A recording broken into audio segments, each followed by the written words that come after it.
Inland Empire. Move the riverside. Now, here are your hosts, Pep Fernandez and Jeff Cora. And with that, welcome to the Inland Sports Show on Fox Sports IE, 1350 AM, every single day of your life from 3 to 6 p.m. right here on the local sports leader. We touch on everything in the Inland Empire. We talk Dodgers. We talk Halos. In fact, Jeff has his Angels shirt on, his polo shirt in studio today to celebrate the Halos.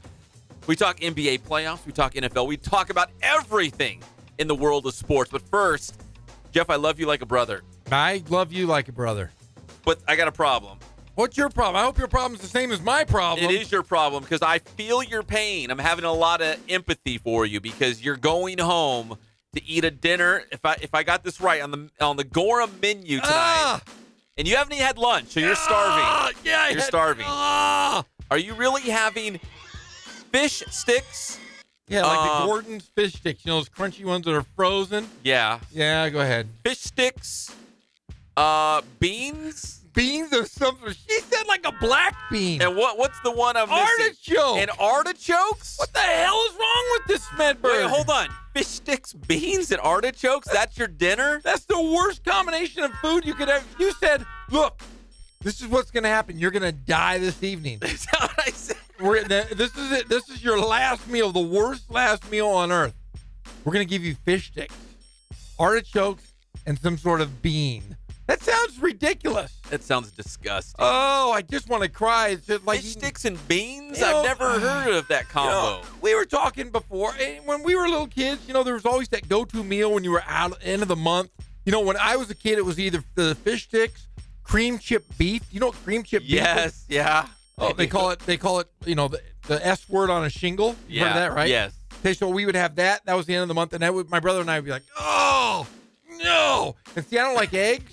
You don't eat eggs. I don't eat eggs. And then my mom would always have the yellow meal, which was the Kraft macaroni and cheese. Yeah, that's good. That's the good stuff. Go ahead. Kraft macaroni and cheese, corn out of a can, and eggs. And a biscuit. Like all together? Yeah, it was like, we called it the yellow meal. Really? It would look like, you ate it all together? Yeah, but I wouldn't eat the eggs. And then my mom would make this macaroni and cheese ham casserole with egg in it.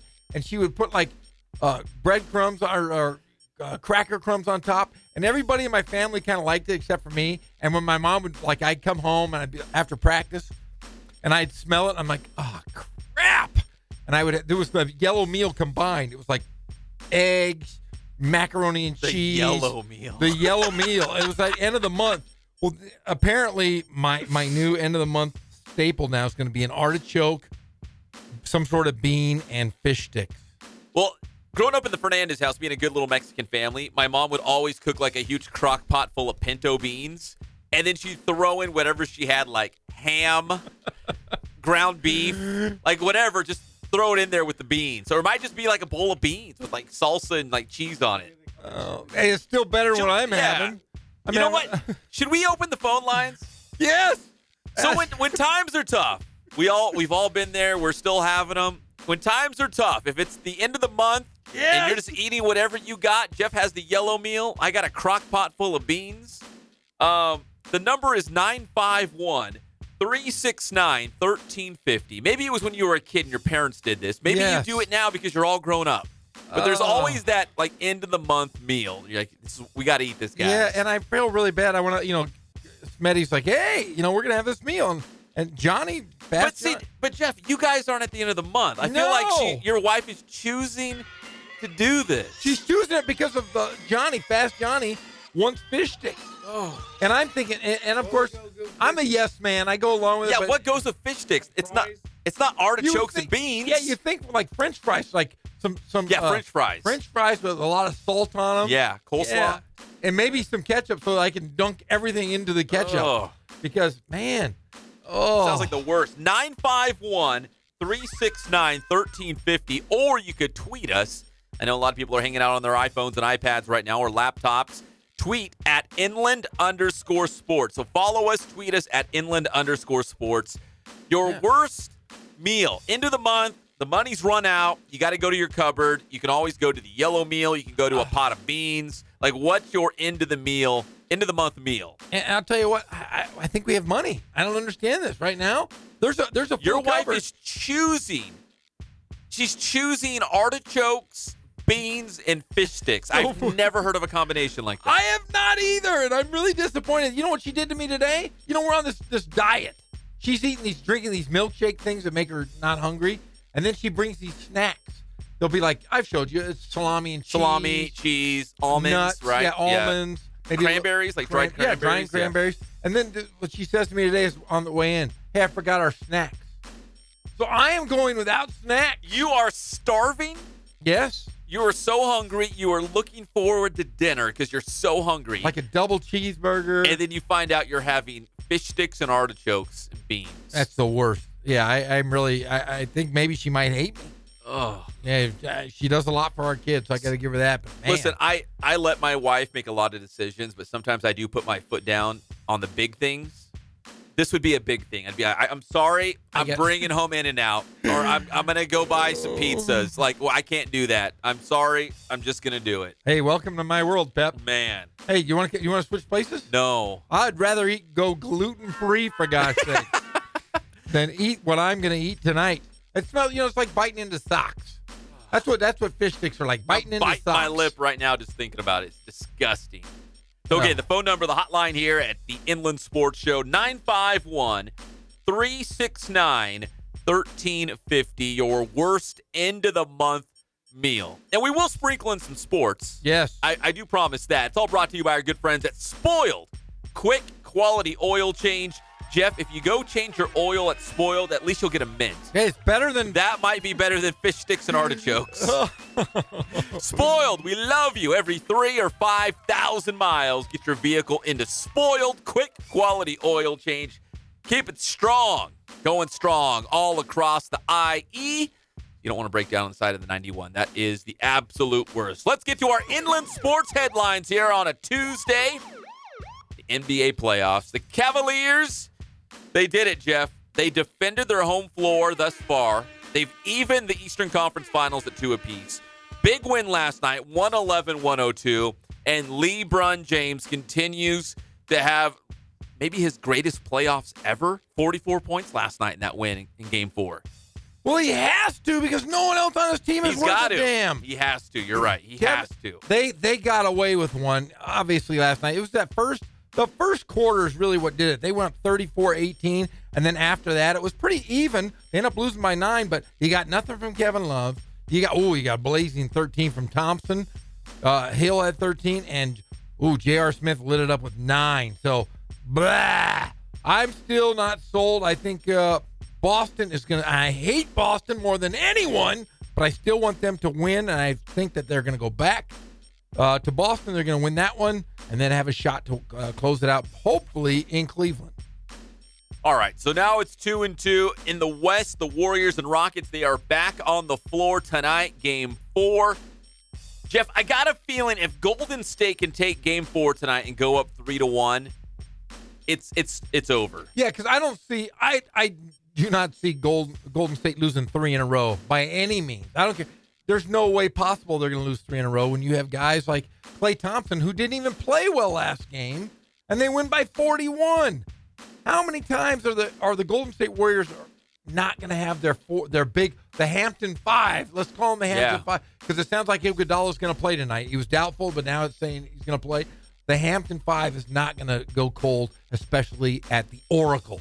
No, they won't. No. They're hot. Steph Curry's kind of locked in once again after the first 2 games of the series. It was a little bit cold. Not your typical Steph Curry, but he's back. I mean, really, he hadn't played a month and a half, and he comes back. That's a great point. People forget he's been out of the mix for a while. He was out. He had that sprained knee. So, yeah, he was definitely out of the mix. So, I think Golden State is safe to say they're on their way to a dynasty. The Golden State Game 4 tonight. I believe that's a 6 o'clock tip-off. So as soon as we go off the air, they'll be starting that game. So good news is you can watch or listen to the Inland Sports Show in its entirety and then switch it over to the basketball game tonight. Warriors-Rockets Game 4, Oracle Arena, East Bay, Oaktown. They don't call it the city anymore, though. What was on their jerseys? They called it something else. I don't know. Something silly. I don't remember. The town. Was it the town? The town.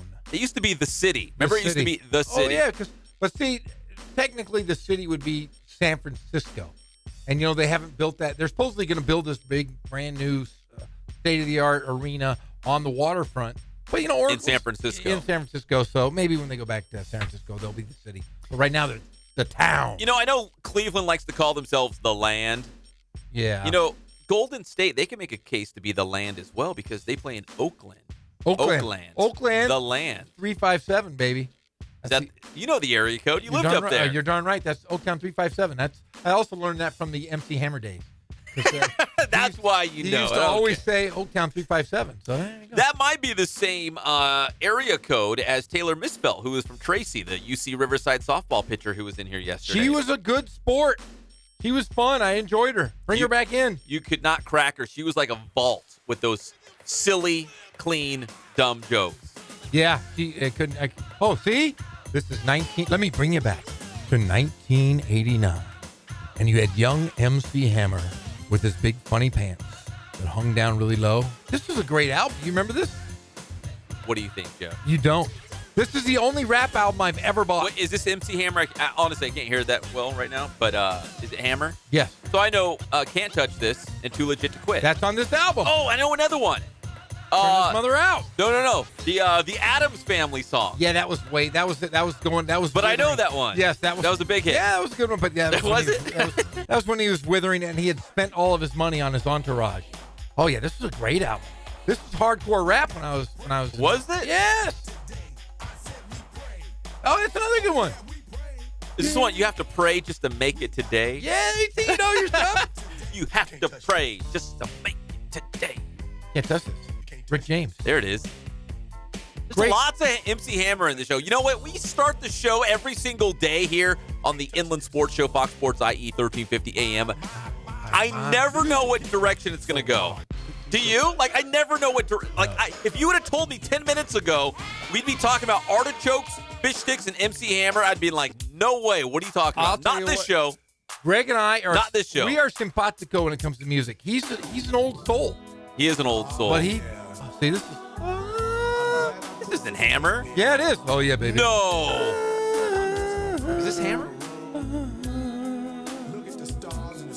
Wait, did he sing too or rap? Hey, he's a preacher. Yeah, I know, but did he sing? I don't know. He's just cool. You sound just like him. It's like Jesus and MC Hammer had a child. Oh, they did. He also played. Jeff. Did you know he played for the Oakland A's? He was also a bat boy for the Oakland A's. Okay, he didn't play for the Oakland A's. He was in the minor leagues. Was he? Yes, he was. Look him up. Is this like hanging with Mr. Cooper, played for the Golden State Warriors kind of deal? MC Hammer. I mean, what are we serious here? We're going beyond the music here right now. Beyond the it's like a VH1 special. Yes, young MC Hammer. When he was pop-up video. When he was ball peen. Okay. When he was ball peen. What do you mean? You have hammer. What's a small hammer? Ball peen. When he was just a little hammer, a mini hammer, a ball peen hammer, he was a bat boy for the Oakland Athletics. And then as he got older, he worked on his game. The land. He worked on his rap. Oh, this is another one. Right, Tony. Oh, another one. That's East Bay. Oaktown. Yeah. Hey, is it true that, what's his name, Tupac, he's from Petaluma? I have no Is that clue. true, Greg Holla? Petaluma? Have you ever been to Petaluma? Yeah, I've been to Petaluma. It's cow pastures. He's from Petaluma? How is he, honestly, God rest his soul, how is he a hardcore rapper? He's from Petaluma. Nobody's tough. There's cow pastures. There's lots of green rolling hills like Ireland. There's car dealerships. There's lots of little swanky coffee shops. Yeah. There's no hardcore rap. No. But he's from Petaluma, right? Yeah. Or he was. Apparently. God rest his soul. God rest. Hey, Tupac! Pac! He might. Oh, actually, could be alive. He could be listening to the show. I do believe that Bruce Lee is still alive. You remember those rumors? No. Oh, yeah, Bruce Lee's alive. Tupac's alive. Why would you say Bruce Lee is alive? Because Bruce Lee is alive. Everybody has said that he was going to come back. He is. Who's like everybody said that? I've never heard that when before. He died, Have you heard when that he before, passed. Greg Holla? Yes, he knows. Hey, when he passed, they said that Bruce Lee was going to make a comeback, and he was going to come through the cornfield. What? Yes. This was a urban myth, an urban legend that Bruce Lee would make a comeback. and Kareem Abdul-Jabbar was going to meet him. No joke. I'm going to show you during the break. Kareem Abdul? Yeah, they were best friends. They shared a dojo. Did you know that? No. Did you know that Kareem and Bruce Lee made a movie? No. What? Are you kidding No. me? It was like the kiss of death or one of those, and Kareem had a great kung fu battle with Bruce Lee. They fought each other? On film. And there is a giant footprint on Bruce Lee's chest that covers his entire chest. I'm going to show you on the break. I'm giving you, I am filling you with knowledge. This is a VH1 pop-up video happening right now. MC all Hammer, the extra details. Yeah, MC Hammer played minor league baseball. Okay. And Kareem was supposed to meet Bruce Lee when he came back to life. And he was also in a movie with him. It was like Game of Death or one of those. Yeah, it was a good one. The hotline number is 951-369-1350. You can blow us up or hit us up on Twitter as well at inland_sports. Make sure you follow us. Tweet us your worst into the month meal. Greg, we never heard yours. Stew about it. You've got to have one. Stew about it. The Dodgers lost to the Colorado Rockies last night, but they're still red hot. Red hot. Red hot. All you haters can hate. Dodgers are still red hot. They lost 2-1 against the Rockies last night. Walker Buehler was fantastic again. I love this young guy. 7 innings, 6 strikeouts. Max Muncy. I know. Chuck. No. Chuck I know. Muncy. You say it's Chuck. It is Chuck. Muncy, I've been knocking him a little bit. The Dodgers are going to try to go out and get a first baseman. There's rumors about that. But Muncy's holding down first with Bellinger in center field. Home run number 5 for old Muntz dog. Muncy. Isn't what? Oh, Munson. He had pulled a Munson. Remember that? Pulled a Munson? Yeah, pulled a Munson. Don't you? Kingpin. You ever see that movie? Oh, is that the bowling movie? Yes. I have seen it. Okay. It's been a long time. All right. Long time. I was building rafts. I am filling your head with pop Swamp. culture like crazy right now. You are, I just feel like you just sat in your room and read, Tiger Beats and watched VH1 all day. It's like a young Jeff Gorham. Oh, yeah. Tiger Beat. Oh, yeah. That was my go-to. That's all you did. My go-to magazine. Just to look at all the cool... You've got a big plate of your yellow meal, and you're flipping through a Tiger Beat. You got VH1 on the television set. Oh, man. Meanwhile, I was out building rafts, cruising the swamps, eating blackberries. That's what I was doing. Yeah, eating blackberries. The Halos had last night off. They're back in action north of the border. Grab your passports. The Halos playing at Toronto tonight. We'll have updates of that one throughout the show for the next 2 hours and 40 minutes. Indians are taking on the Cubs. That'll be the first Major League game to get underway today. We've got Tyler Chatwood, the pride of Redlands East Valley. He will be on the bump for Chicago. Don't make me. Peppers Don't and sausages. make me. Don't say it, Kylie Fitz, he likes the deep dish. And? Deep dish, sausages and the peppers. The worst Kylie of all Fitz. time. The worst of all time. Hey, somebody, I saw today on ESPN or one of these, somebody wrote an article about the worst hitters in baseball. And, dude, they put Lucas Duda as one of the worst hitters in baseball. Dude, that's just wrong. He hit a home run, the pride of Arlington High School, on opening day. Do you remember that? Lucas Yes. Duda hit a bomb on opening day. Yeah. I guess he's gone cold since. Yeah, they said, oh, yeah, one of the 2 greatest hitters in the major leagues. And then they said Lucas Duda and some other guy. And I'm like, oh, man, they just ripped on our guy. Weak. Very weak. He'll bounce back. Yes. And finally, the Cal Baptist men's golf team, they are at the Nationals in Alabama. CBU has wrapped up their day, so 2 rounds in the books. In fact, they've scored the exact same score back-to-back days. CBU right now in 15th place overall. Barry is tied for the lead. No, actually, Barry is in first place. They're way ahead. They're 18 under. CBU's at 24 over. So if you do the math, what's 42 strokes? Yeah, I think he might be out of it. You know where Barry's at? No. Barry? I think it's Florida. It's Barry. How do you spell it? Barry. Let's guess. University of Barry? University of Barry. Barry State. Hey, where do you go? I go to Barry. With old Barry. Not Berry, like a berry you eat. No. Like Barry Bonds. Hey, Barry. Hey, nice school. University of Barry. I'm going to look it up. Barry College or Barry University? I don't know. If it's university, I'm pretty impressed. Barry State, Cal State Barry, University California Barry, University of Barry. Oh, my Barry. I'm going to look it up. Right. Private university in Miami Shores, Florida.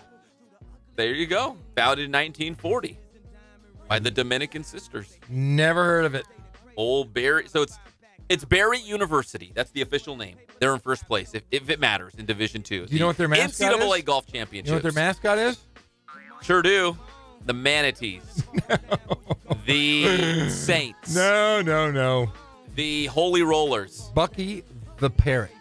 Bucky No. the Parrot. Yep. Is that right? Yep, Bucky the Parrot. All right. The Inland Sports Show every day is brought to you by our good friends at Ken Sporting Goods. More than 40 years in the Inland Empire. They are a staple of the IE, providing you with all of your sporting gear, Letterman's jackets, embroidery, team sales, company sales. You got a big order, Ken's can hook it all the way up. KenSportingGoods.com is the website. Go check it out. Then visit the store in Horsetown, USA, Norco. That's Ken's Sporting Goods. Baseball bats, soccer balls. Okay, when we come back in just a couple of minutes, fresh from UCLA, the head football coach at Beaumont High School, Jeff Steinberg, will join us live. It's a real treat to have old Steiny on the show. We'll be back. It's your favorite show, the Inland Sports Show, Fox Sports IE, 1350 AM.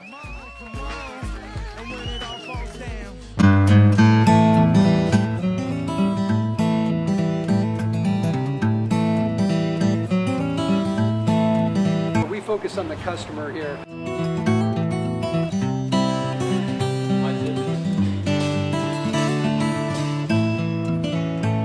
Believe it or not, that is the biggest thing for customers on an oil change. They just want the convenience of coming in, driving in, getting it done, and driving out.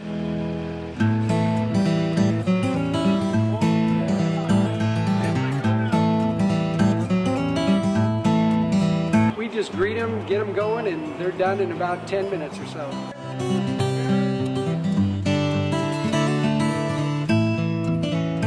We don't push any sales on them. We do the oil change, and I think that's what sets us apart is our customer service.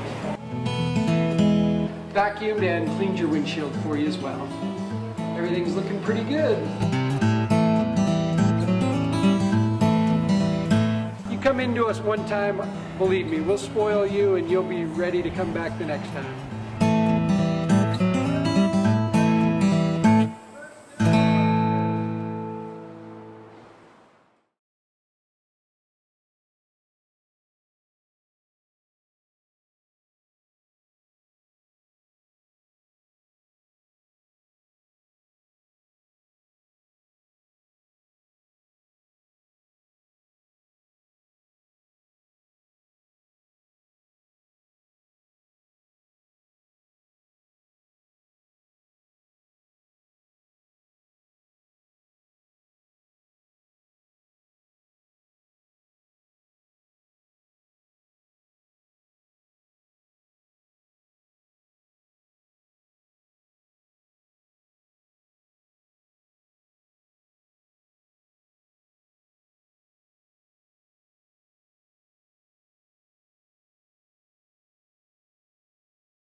thank God, first of all. I thank the great people that I've got around me that help support me, the people that work for me. As I started, if it wasn't for the people around me, we probably wouldn't be here right now, but I've got a great staff. I've got great people that do stuff for us outside the store, and we've been very, very fortunate.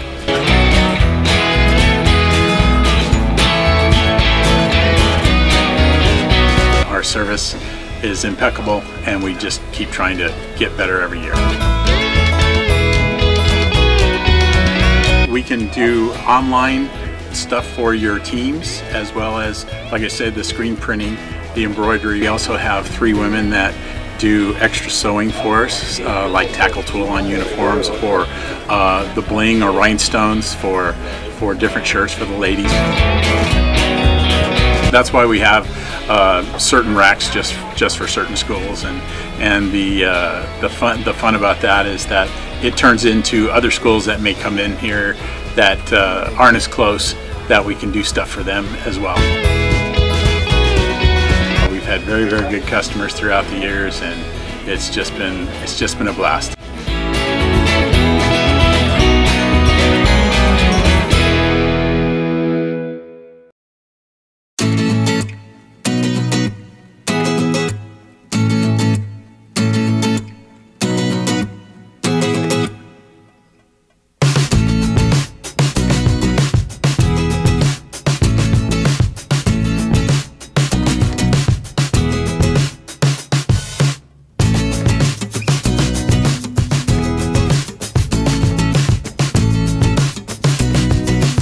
Jackson. Oh, no, she didn't go there. Yeah, got the car looking more like Freddie Jackson.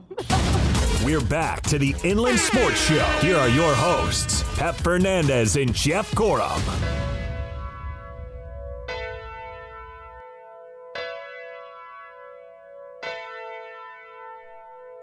Is this another Jeff Corum song? Yes, it is. You don't know this one? No. $1,000. Don't look. You just look. No, I still don't see it. Come on, man. How do you not know this? You're not that much younger than me. This is, but here's the deal. I was never into music. I'm still not into music. I never was. But never. I listened to a little bit of country because my friends did. That was it. I had a Walkman a little bit, and then I had a Discman. No. Oh, yeah. I was big to this. Is Janet Jackson. I love Janet Jackson. I would have never known this was Janet Jackson. I had a huge crush on her. She was Penny on Good Times. No, she was Penny on Good Times? Yeah, Penny on Good Times. And then she was on Different Strokes. Remember, she was Willis's girlfriend. She was? Yes. She was smoking hot. I've heard of it, yeah. Come on, man. What are you talking about, Willis? How do you not know what that is? Dude, I was in the swamps, man. Deep in the swamps. You just didn't have TV. We didn't get cable until I was like almost a teenager. I didn't get cable either. I was kind of weak. I remember that growing up. I'm like, come on, Mom. Dad? I was pretty old. They were like, no, we can't get cable. We just can't. Go over there and mess with those antennas Eat over there. your yellow plate of food. Eat your yellow meal. Chef, eat your yellow meal and go over. Can you mess with the rabbit ears over there, please? Can you go over? Okay, put a hanger on the back of the TV. The hanger will even make it work better. Yeah. That's good. Now, don't move. Don't move. Everybody sit in one spot, because if we move, the TV will go out. Okay, don't move. That's perfect. Now we can watch Barney Miller. We can watch Happy Days, and we can watch Laverne and Shirley. Okay. Would you ever put like tinfoil at the end of your antenna? We did it all. Like you said, we get all the good shows in. We jam in an iron or a metal hanger in there, and you couldn't sit. You had to sit in certain parts of the room. Oh yeah. And we had a black and white TV. It wasn't like it was a big one. It was a little one, and you're like, oh, look at that. That's so good. Then we got our first color TV. I remember color TV. God, I'm old. Really old. Now they have flat screen. All kind. Yeah. Welcome back to the Inland Sports Show. We're brought to you by Boost Performance Training in Corona with Coach Ray Bass. Athletes of all levels need to check out Boost Performance Training because they're coaches. They got experience. They've got passion. They're going to be committed to grooming great athletes. You could be the next superstar on your team at Boost Performance Training. Go to boosttrainingsystems.com. Follow them on Instagram. Follow them on Twitter. We're talking about Boost Performance Training. All right, momentarily, we're going to have Jeff Steinberg, the head football coach at Beaumont High School. Jeff, I got to be honest. It's almost kind of hard to say Jeff Steinberg at Beaumont High School. I'm so used to saying at Rancho Verde or even Santiago, like he's at Beaumont High School now. He just made the move. He is at Beaumont. He is part of the Cougar staff. And You know, I always found it kind of funny. He's the Canadian guy. He is. He likes Molson Ice. He likes the Great White North. He probably remembers. You remember the movie? The two guys that were from the Great White North, eh? Take Off. Remember those guys? Bill and Doug. Bob and Doug. Bob and Doug McKenzie. Who's Bob and Doug? Yeah, he'll know Brian Adams. Bob and Doug McKenzie. Oh, we're gonna do a play-in with that one today. Hoser. Yeah, Hoser. Take Off. Eh? They say milk. They say pillow. I want to see how he says milk. Let's ask old Steiny how he pronounces milk. Let's do that. He's gonna say, if he says milk, I'm never gonna talk to him again. That's two people that say milk. Yeah, that's weird. Jeff, maybe you say it wrong. No, I don't. Have you thought about that? No. Have you thought about it? Because maybe, just maybe. Because it doesn't. You don't spell milk M-E-L-K. It's M-I-L-K. It's milk. Maybe it should have been spelled milk with an E. No, you just said milk. Milk. You see, you're saying milk. Milk or milk? That's wrong. You just said milk again, like elk. I want to say milk. But you're wrong. Milk. Up on the roof, drinking your milk. Yeah, roof, I agree there. That's a good one. That's about it. So Coach Steiny's going to join us in a little bit because he was at UCLA today. Chip Kelly, the head football coach of the Bruins, had a bunch of high school coaches out there. I think they watched UCLA go through a workout. Chip Kelly was answering questions and talking to a bunch of the high school coaches.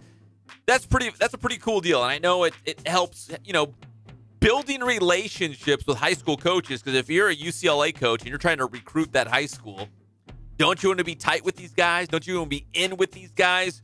You want to have Jeff Steinberg on speed dial, right? When he has some big-time star. Yeah. Hey, Steiny, out there in B City, the Mont. What do they call Beaumont? The Mont. The Mont. They call it the Mont. Who was it?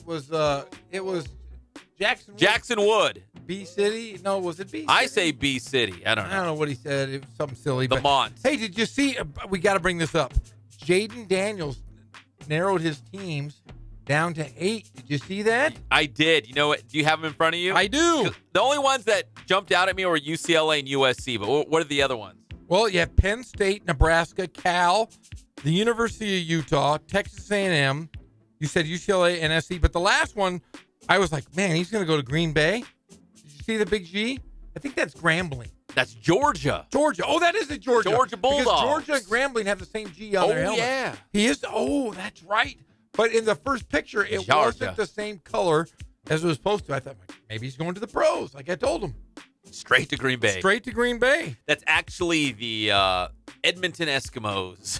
You know what I mean? He's right. He was going to go. I told him he needed to quit his last year of high school and go up north, and we'll play up in the go to the CFL. The CFL with Johnny Manziel. But I do have a choice. I know where he's going to go. I have a hunch too. Can I say it? Go for it. Okay, I think he goes to place for Chip Kelly. Think he goes to UCLA? I think he goes to UCLA, and I think he's going to announce it soon. Soon? Soon. You think he's just going to pull the trigger and just do it? Why not? UCLA, that's the best place. You got Chip Kelly. But here's the problem I have with the verbal commitment. Even when you make a verbal, let's say I'm a big-time high school football star. Yes. I know it's very believable. Yes. Kicker. Let's say Pep Fernandez is a big-time high school football star. Punter. And I say, you know what? I'm committing to UCLA. I'm going to be a Bruin. Well, for the next 5-6 months, I'm still taking official visits to other schools. Yeah, other schools are still courting me, trying to get me to go to their school. So even though I give a verbal commitment and say, you know what, I'm going to UCLA, and everyone, they send me the fancy photo edits. It's on social media. Hey, he's going to UCLA. For the next 5 or 6 months, the full court press is on by everybody else. By USC, by Georgia, by Texas A&M, Nebraska, because he hasn't signed the papers. He can still take official visits. He can still say, if it was me, I'm committed to UCLA, but I'm still going to take my official to USC. I'm going to be a Bruin, but I'm still going to make my trip to Georgia. See, but he can only go on 5 visits, I believe. But he can still do it. Yeah, so if you go down to your top 5, I go UCLA. This is me, because, I'm Jaden Daniels in his head right now. I would look at UCLA, USC, Cal, probably Penn State, and Utah. But consider this. His teammate, Jeremiah Martin, is going to Texas A&M. They better be really good. Could there friends. be a Cajon High School pipeline to Texas A&M, College Station, the I Aggies? just don't know. I've been to College Station. I don't know if I want to live there for 4 years. If I am Jaden Daniels, I'm going to think, man, I could go to UCLA. I could live in West. I could be the king of Westwood. Could you imagine if our guy, Jaden Daniels, turned UCLA around with Chip Kelly? Because Chip Kelly's going to get that first pass. That next year, he gets a pass. He does. And then you got the 3 years. Can And you then imagine? you got Jaden Daniels. You got 3 years of Jaden Daniels. You put him in there. He's the most athletic quarterback in the country. Throw him in the mix. That would be a lot of fun. But yes, my choice is going to UCLA. Jaden, listen to me. I'm your agent. I've been your agent. So now you're saying pass on the CFL. No. That's to our UCLA. first. That's our first. First dibs. option? First dibs. First dibs. Like Because we still have to get him his own burger at McDonald's. Remember, we were working own on that. shoe. And his own shoe. So we were working on those things. Yes, but see, if you have like a burger up in Canada, they'll put like a beet on it. Like, hey, we're gonna put like your sandwich. Maple syrup and a beet. Maple syrup, a beet, and then your hamburger. It's actually moose meat you're eating over there. It's not even hamburger. Have you ever had elk? Delicious. Yeah. One of my favorites. I've had elk chili. That's all right. It was I've had elk steaks. Is that good? Yeah, very good. Really good. Hey, something else, another high school football note that we should probably revisit at some point as we get into the summer. We're going to do a lot more high school football, but Corona High School and Valley View both have new fields coming in. And you know how the Smurf turf in Boise State is all blue? Yes. Well, Corona's going to do a red and gray, and Valley View is going to do an all red turf. All red. Yeah, that's weird. Is it? Yeah, Is I that don't the think- growing trend? Well, I think the red ball. I think the football would be kind of lost if it hits the ground. I think it'd be a little weird for me. I am just curious to see what that's going to look like. Yeah, well, it'll look cool. We're going to keep an eye on that. Maybe we'll get Coach Barledge and or Coach Garinger on to talk about that. That'd be pretty cool. Sounds good. When we come back here on the Inland Sports Show, we're going to talk a little Rams football. They are back on the field. They're throwing the football around. They're running drills. Everyone's happy because this team's going to be really good. We'll talk Rams football. Coach Steinberg, when he pops in, he's at UCLA hanging out with Chip Kelly when he's going to make time for us on the Inland Sports Show. We'll be back here on Fox Sports IE 1350 AM. Have you ever given a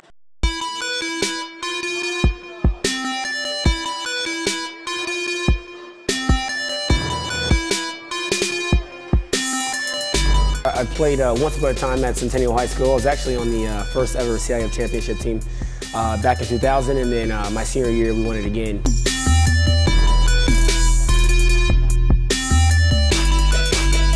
I think that's my passion because I've done it. I know exactly where these athletes are at. I know what their mindset is right now. I know how hard it is to, number one, find a performance coach who can take you to the next level.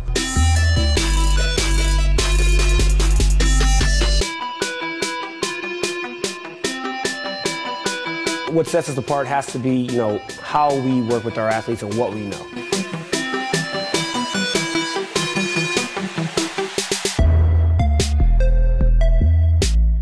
We can take an athlete and help them reach their athletic potential, help them, prevent injuries, help get them stronger.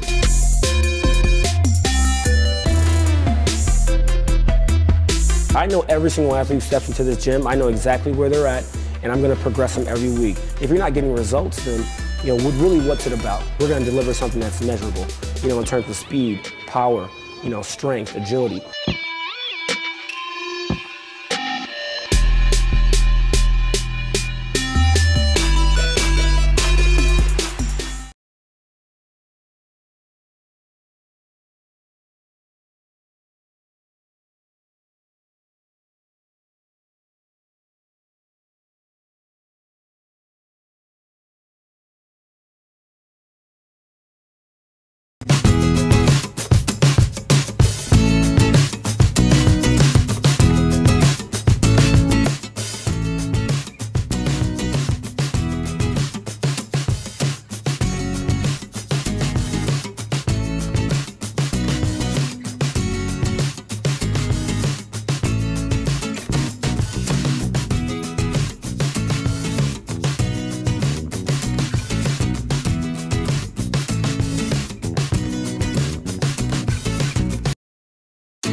focus on the customer here.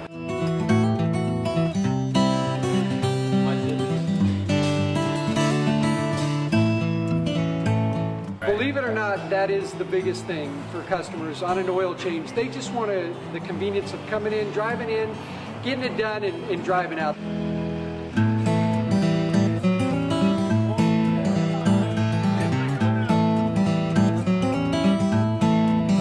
We just greet them, get them going, and they're done in about 10 minutes or so.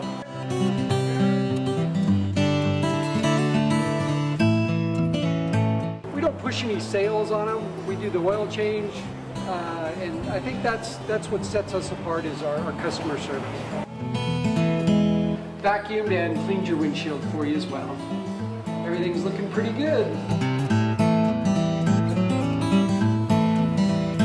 You come into us one time, believe me, we'll spoil you and you'll be ready to come back the next time.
Welcome back to the Inland Sports Show on Fox Sports IE 1350 AM. We're brought to you by Catalano Motors in Corona off of Temescal Canyon Road. You can buy, trade, and finance.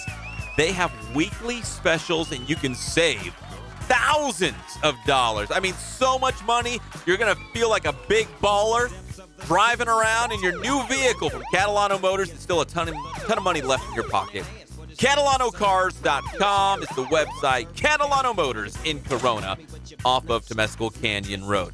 Now, this is the old Snoop-a-Loop, right? Now, listen, I'll be honest. I'm not a cool guy. I know I'm not cool. I've come to terms with it a long time ago. So, with that said, Greg Holla, what was that clip you played with old Snoop-a-Poop? Like, what was that thing? There's some old man talking about Snoop, but he called him like a poopy dog? Or? Don't write a thank you for the Christmas presents. They're walking on their pants with their cap on backwards, listening to Enema Man and Snoopy Poop Dog. Snoopy Poop Dog? Snoopy Poop Dog. Ay, caramba. No, you're cool, Pep. You're cool. No, I'm not. It's okay. You don't have to be nice. I know I'm not cool. In certain circles, you're very cool. In certain circles, I think. Yeah. Hey, speaking of which, did I tell you what happened over the weekend? Oh. You know, this is bad. We got to get to Rams. Okay, yes. okay. The mayor of the Fee, the mayor of Menifee, oh, that's right, passed away. leaves a spot for me. I'm going to have to run now because it's going to be someone has to take over the mantle. He did a great job. He's bringing Costco into Menifee. He's bringing Costco? He signed a deal Friday night that he was going to bring Costco to Menifee, and he passed away Saturday night or Saturday morning. Unbelievable. Now, the fee isn't going crazy right now. I wish I could circle back and go back to my civics class. I can't remember in a case like this, if the mayor suddenly passes away, is it the mayor pro tem? Like, is it someone on city council? Who steps in? City manager? Well, they have the deputy mayor. It's like the next person in line. They take over, and then they're going to have to open up the old voting in November is what it sounds like. So I'm going to put myself as exploratory committee. Would you really run for a political office? I don't think so. I really, no. You got to kiss a lot of butts, right? I kiss some butts, but I can't kiss that many butts. That's a lot of butts. Yeah, and kissing babies and women. I mean, you've got bigger problems. You've got fish sticks, artichokes, and black beans for dinner. You got lots of problems. Oh, yeah, there's no way. Nah, forget it. You call me mayor in certain circles. You've got too many problems. Hey, the Rams are back on the field at OTAs. I believe they're at Cal Lutheran University, CLU. Out there in Thousand Oaks, California. Nice and cool out there. In fact, it's been cool in the IE, too, with all these clouds, a little bit of rain. So the Rams are in OTAs. They don't have their first mandatory minicamp. That's where you have to go. Because OTA stands for optional team activity. Optional. So you got the choice. So mandatory minicamp comes in June, but the OTAs are underway, so the guys can voluntarily go. Everyone's basically there. I mean, we're talking about the Jared Goffs, all the Todd Gurleys, Brandon Cooks, who's the new guy? Ndamukong Suh, Aqib Talib, Marcus Peters. Everyone's there but Aaron Donald. The defensive player of the year in the NFL. He's holding out. He wants more money. I can't blame him. He's the best player in the NFL. Still on his rookie contract. I think he's going to make like $6-something million this upcoming year. It's the final year of his rookie deal. He wants more money. So he's holding out. He's not going to come to the OTAs. Did you see, though, that cornerback, the new guy, Marcus Peters, said pay the man. Pay him. Marcus Peters, know your lane, buddy. You just arrived to your first OTA. He's the new guy. He's like, you know what? I'm the new guy. I'm not going to sit back and kind of observe for a little bit, follow my marching orders. No. Saying pay Aaron Donald. Give him the money. You said Aaron Donald. Aaron Donald is in the 5th year of his rookie contract. He's scheduled to make almost $7 million. Yeah, I mean, it's still good money, but he wants to be paid like the defensive player of the year in the NFL. And he's going to get it. He just wants it now before his final year comes up. That makes sense, but I don't think he's holding out for it. Think of it this way. He didn't even play in the training camp last year, and he was the NFL defensive player of the year. Didn't play in the preseason. Yeah, if you think he is sitting in his living room eating pizza and watching TV, he's not. He's training on his own. He's going to be fine, but he just wants more money before his rookie contract is up. So he's not there, but everyone else is at OTAs. Here is the head coach of the Rams, Sean McVay, talking about the Aaron Donald situation. He's not there, but it's not a big deal.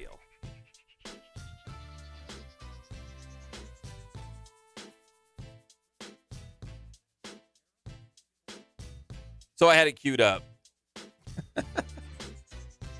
Now it doesn't want to. Let's try one more time. Come on, Sean McVay. Sean McVay, you're driving me nuts. Bring it on, Sean.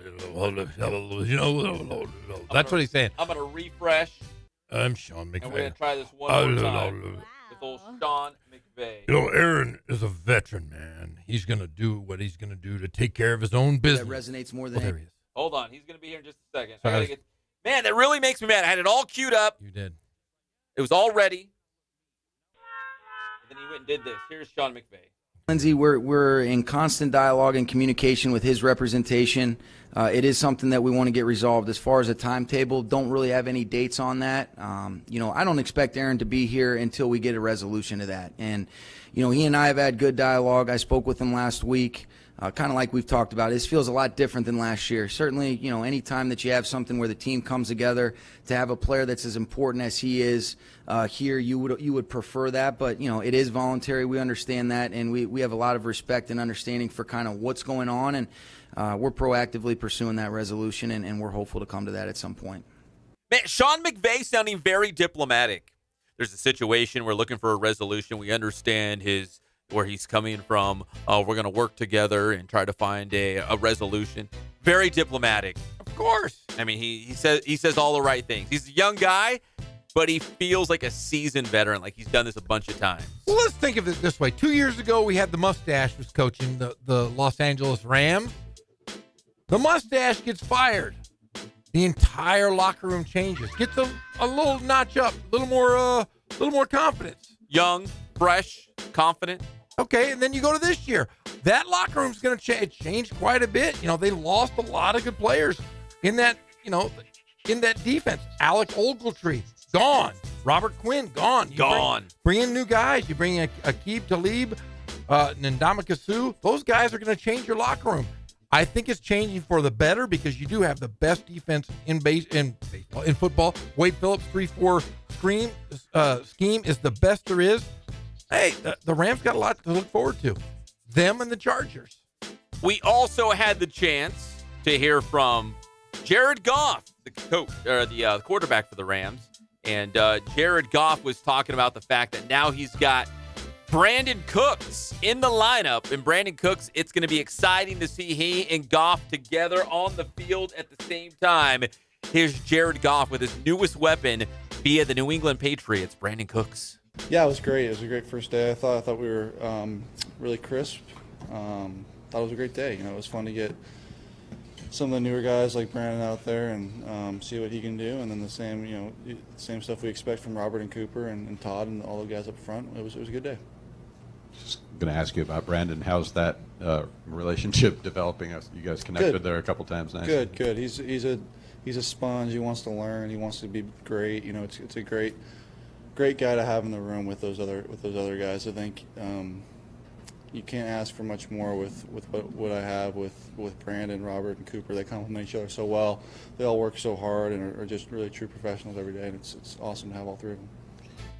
That's a pretty good receiving core. Robert Woods, Cooper Kupp, and now the addition of Brandon Cooks. I like those guys. I think Jared Goff's going to have a big year. Yeah, you got a short receiver, mid receiver, and you got the speed. You got all size. You got all size. I mean, well, you do. You have guys that can catch the short pass. You guys can go across the middle, and you have the deep ball. So that's a pretty good trio for Jared Goff to throw to. A little bit later in the show, world famous Intern Angel will join us live at around 5 o'clock.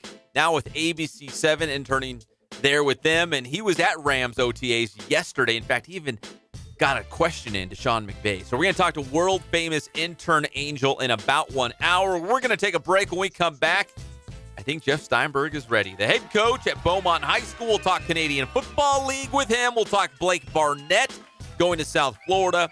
His time at UCLA with Chip Kelly today. And, of course, B-City, Beaumont. We'll talk about that when we come back. It's your favorite show, the Inland Sports Show on Fox Sports IE, 1350 AM. One thing.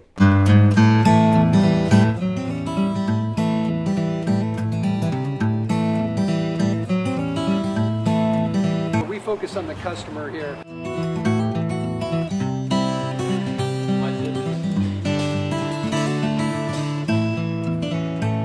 Believe it or not, that is the biggest thing for customers on an oil change. They just want the convenience of coming in, driving in, getting it done, and driving out.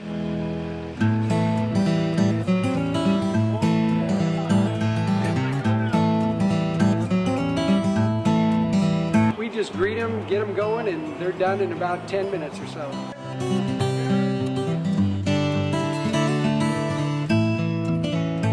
We don't push any sales on them. We do the oil change, and I think that's what sets us apart is our customer service. Vacuumed and cleaned your windshield for you as well. Everything's looking pretty good. You come into us one time, believe me, we'll spoil you and you'll be ready to come back the next time.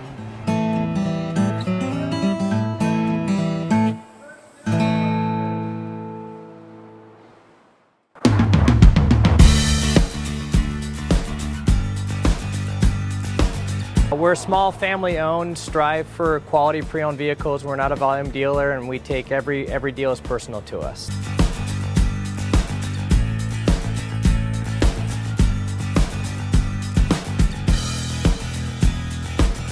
We're a low-stress environment. We're not a pressure sales house. If you want to shop us, you're more than welcome to shop us. We have, like I said, great rates, competitive financing, a lot of one-owner, clean Carfax, clean title vehicles.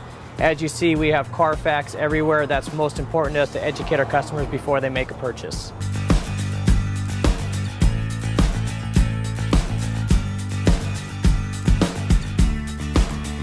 We're right off of Ontario, right off a couple exits off the 15 freeway, off Cajalco, off El Cerrito, and we're right on the main drag going into Dos Logos and the crossings.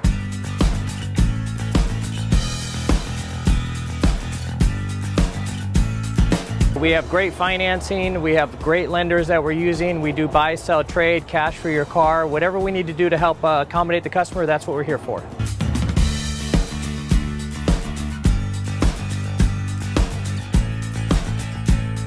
We have a little bit of everything. We start at about $69.95 and go all the way up to $100,000. We have Escalades, we have commuters, we have pickup trucks, we have Jeeps, sport utilities, and if we don't have it, our specialty is finding you exactly what you're looking for.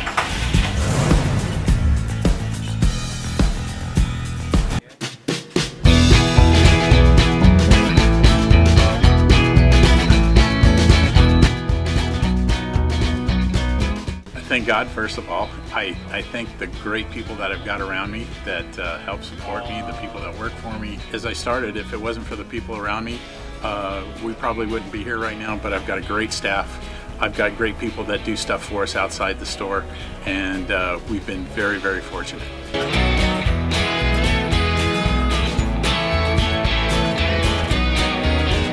Our service is impeccable, and we just keep trying to get better every year.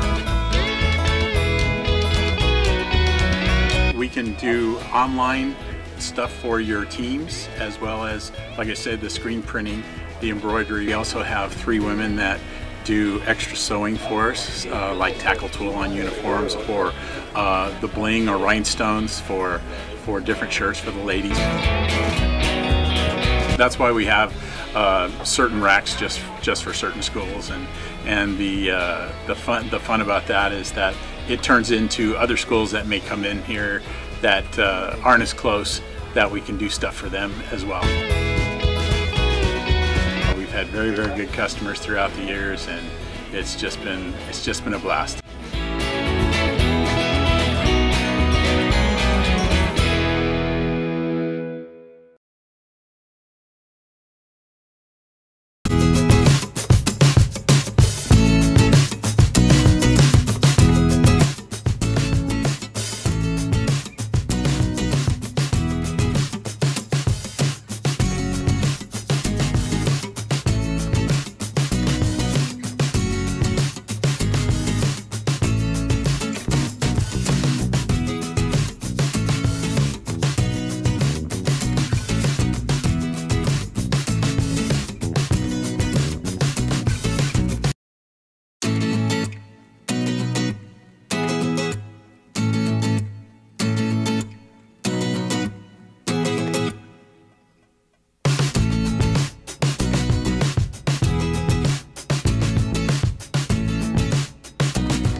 Thanks for listening to Fox Sports, home of the Rancho Cucamonga Quakes. We are Fox Sports! From the Cold Star Ice Studios, it's Fox Sports IE, 1350 AM, KPWK, Riverside.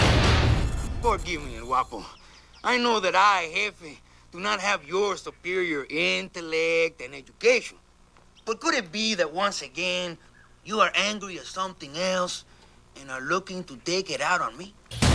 We're back to the Inland Sports Show. Here are your hosts, Pep Fernandez and Jeff Corum. It's a beautiful day in this neighborhood, a beautiful day for a neighbor. Would you be mine?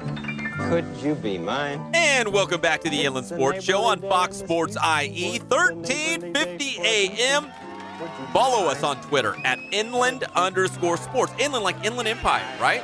Yes. Because if you ask anyone, they refer to this area of Southern California as the Inland area. So that's why it's Inland Sports every day, 3 to 6 p.m. Nothing but the good stuff. The Empire. Hey, we're brought to you by Spoiled Quick Quality Oil Change. Spoil yourself, spoil your car every 3 or 5,000 miles. You guys know the drill. You've got to get your oil change. Hop into Spoiled today. I did it on Friday. It was wonderful. If you go, Jeff, on your way home, because I know you're going to pass it on your way home, you can get a mint.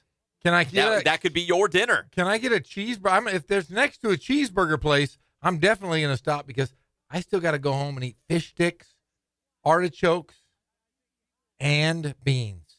The worst possible concoction of dinner in the history of mankind. It does sound really bad, and I don't know how that combination came together, but it's really, really bad. It's not like a family tradition. It's nothing. It's just like thrown together like a big bunch of stuff.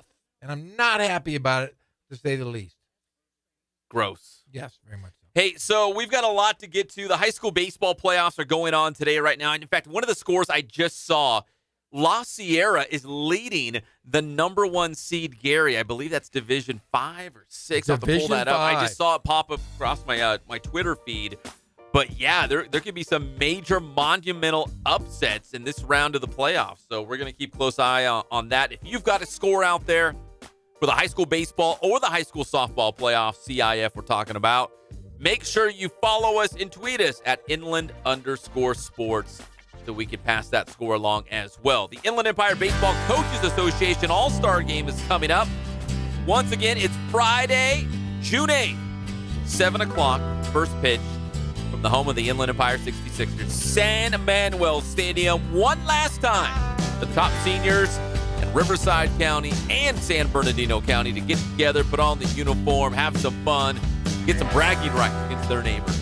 It's the IEBCA longest-running high school baseball all-star game in the area, and it's going to be a good time. And Jeff, we're going to have the call live on the Inland Sports Channel. You're going to do it, and Kono's going to do it. I am going to do it with Kono, the Stephen Kono, the man, the myth, the legend. I'm looking forward to it. I like doing baseball. The play-by-play is a lot of fun.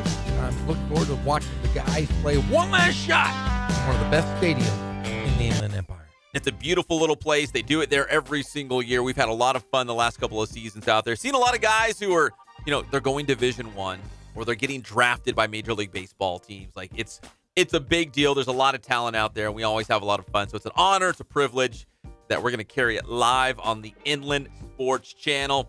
Again, if you've got a tweet, and I'm punching them up right now, there it is. La Sierra leading Gary by a score of 3-2, and Gary's the number 1 seed in their division. Quick question, Pep. How's our guy Bryce Terang? Is he going to play in this All-Star game? See, that's a good question. So, we do the football stuff, the basketball stuff. And a lot of the big, huge All-Stars don't play in the All-Star game. What? Because they sign, scholarships or they're about to go pro. Bryce Terang right now could be one of the top picks in the Major League Baseball draft. If that's the case, I'd have a hard time believing that they're going to let him play or he's going to choose to play. Well, I'll tell you what, if that's the case, it'd be nice to see a guy who's going to be probably a future big leaguer. Jeff, why don't you do me a favor? Can you Google when the draft is? The draft might be the week of the All-Star game. So by the time we get to June 8th for the Inland Empire All-Star game, he might have already been drafted. I believe it's going to be that week of. So that's all going to kind of come together at the same exact time. But right now, Bryce Terang, shortstop, leadoff hitter for Santiago. One of the top picks in this upcoming Major League Baseball draft. He is a first rounder. In fact, you could even go as far to say in a couple of weeks, he's going to be a multimillionaire. And I'll tell you this, he will have already been drafted. When does it start? Like the 4th? It is June 4th through the 6th. So that's a Monday through Wednesday. So the draft is the same week as the All-Star game. So, yeah, there's no way. He's probably going to get drafted. He is going to get drafted. He's going to be a first rounder. He's going to be a multimillionaire. He does have a scholarship to LSU, Louisiana State University. But come on. If they're offering you millions and millions of dollars of being a first-round pick, how do you say no to that? I mean, it's his decision ultimately, but how do you say no to that?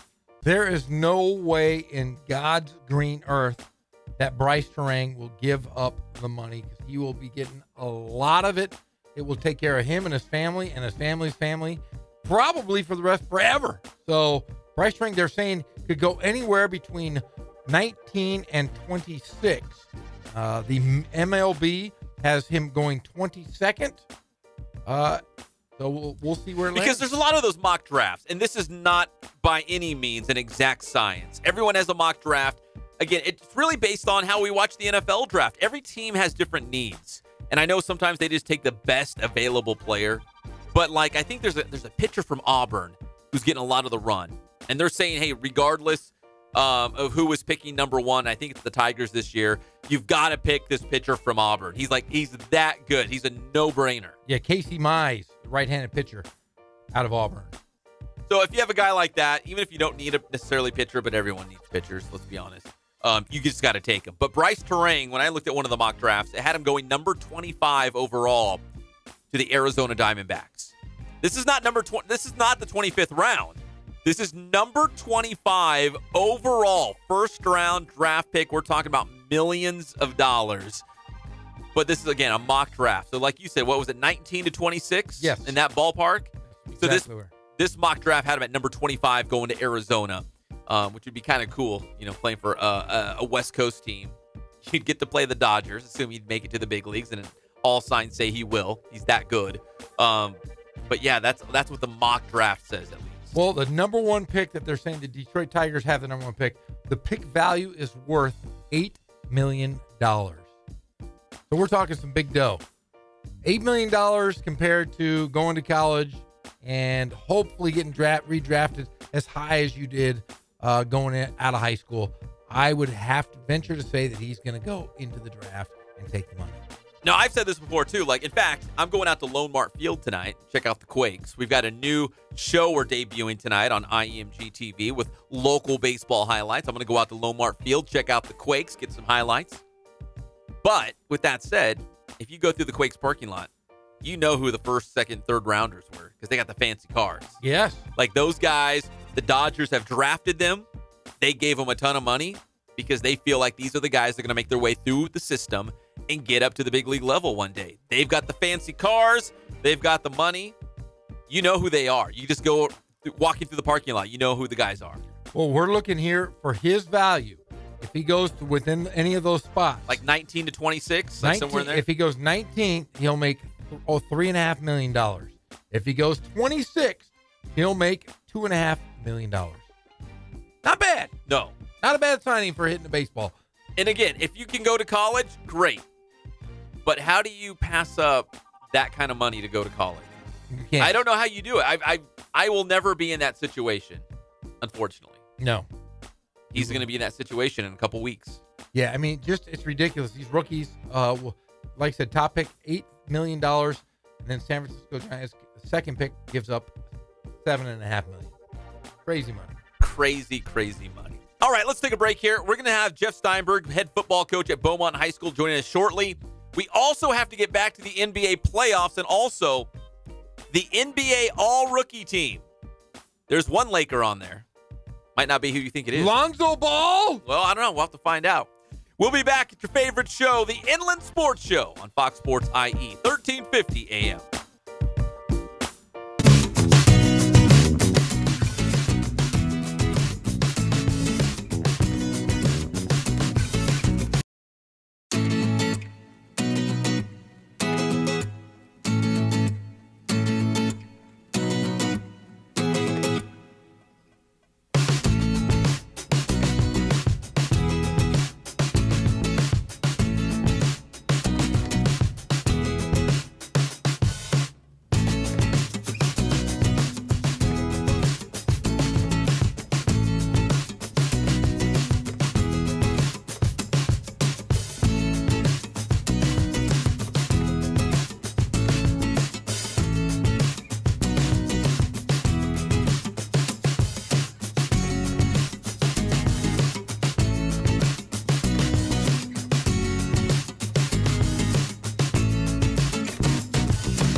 Inland Sports Show. Here are your hosts, Pep Fernandez and Jeff Gorham.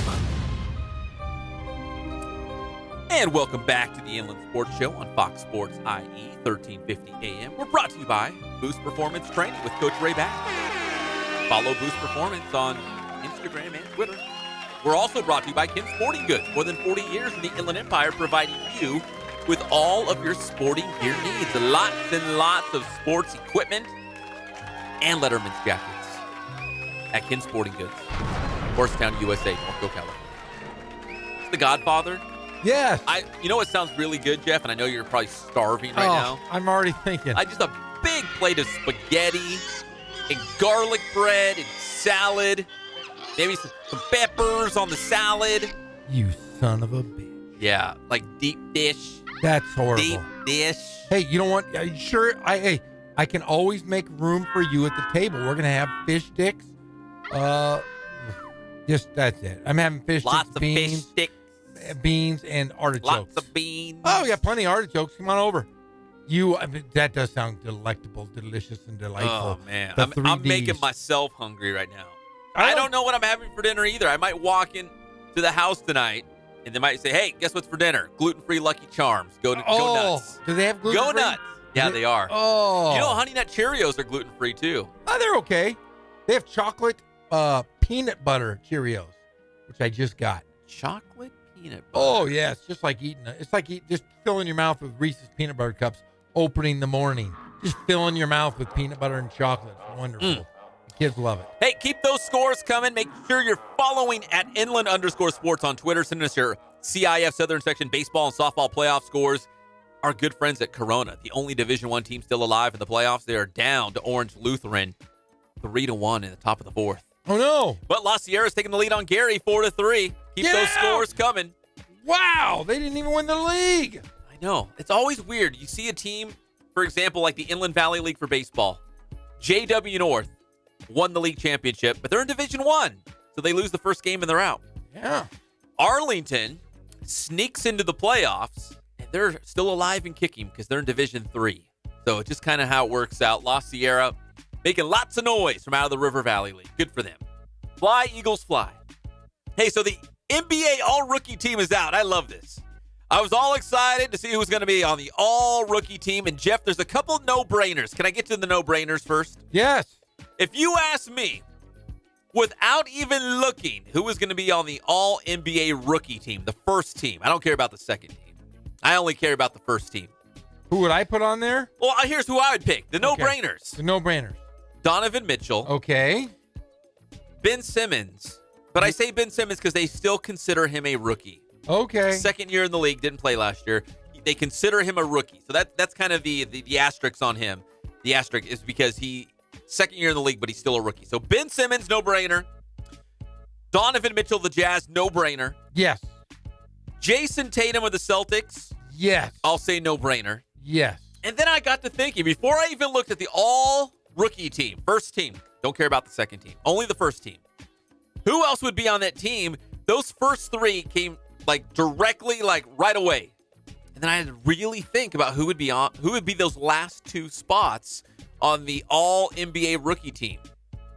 And I thought, well, I guess it would be the Kyle Kuzma. Our guy Clint from Parks. The Lakers, right? Our guy Clint Parks works him out every day. So Kyle Kuzma was one of the other guys. Good one. Good call. And the final guy, because there's only 5 on the first team all-rookie team in the NBA, Lauri Markkanen from the Chicago Bulls. Good pick. 7-footer. He's from Finland, but man, no, he's from Chicago. Yeah, he plays for the Bulls. But yeah, I mean, he's as a rookie, 15. Yeah, it was horrible again. 15 points a game as a rookie, and he's just one of those guys. He gets 7 rebounds, almost a block a game. So yeah, he's a stud. Big stud center, Markkanen from the Chicago Bulls. So Lonzo Ball was not. Oh, that's so heartbreaking. On that list.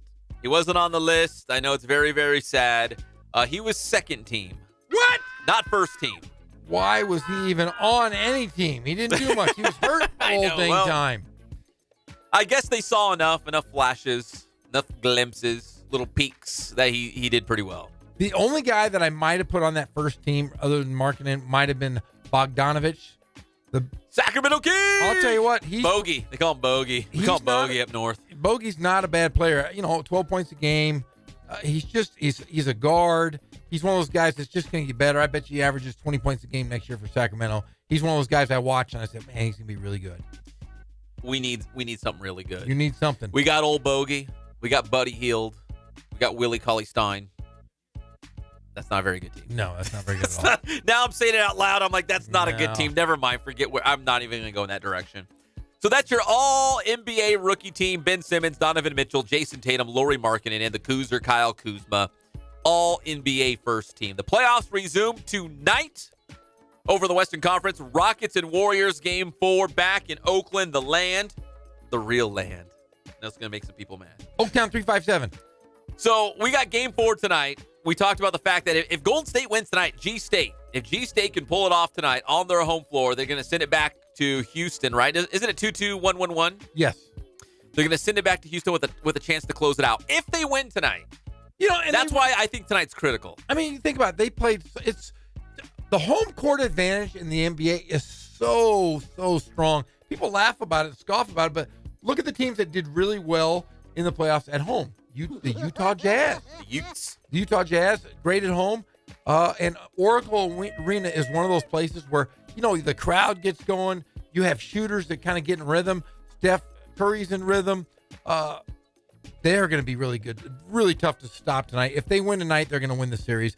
Tough for Houston to win 3 in a row versus Golden State. And I did say this. If Golden State wins this year, they're a true dynasty winning. No doubt. 3 of 4. No doubt, right? They have to be. Yeah. Someone made this argument that, because it was a different era, I think you'll agree with this, back with the bad boys of the Detroit Pistons, Michael Jordan and the Bulls, like, those teams would beat the Golden State Warriors. That was the argument, because Golden State, as good as they are, as well as they can make buckets, they don't play a lot of defense. That Scottie Pippen and Michael Jordan were great defenders. You throw in like a guy like Dennis Rodman. They said that defensively they could keep Golden State in check. Like those teams from the Eastern Conference back in the 80s and 90s would be better than Golden State. Now, again, the preface is it's a different era. It's a different style of basketball, right? Or no, is basketball basketball? Am I overanalyzing this? Well, I think basketball's basketball to a point. I think that the Golden State Warriors would have beat the Bulls, and I'm probably one of the minority in saying that. For the simple fact is, how many Hall of Famers did Michael Jordan play with? 2. Scottie Pippen and Dennis Rodman. Is Dennis Rodman a Hall of Famer? Yes, Dennis Rodman's a Hall of Famer. Dennis Rodman is in the Basketball Hall of Fame? Yes. Are you kidding me? No. I didn't know that. So you got Dennis Rodman now. Is he really? Yes. I'm going to Google that. Okay, now you go with the Golden State Warriors. They probably have 4 guys in the Hall of Fame. Would you agree there? No. You don't think Green is a Hall of Famer?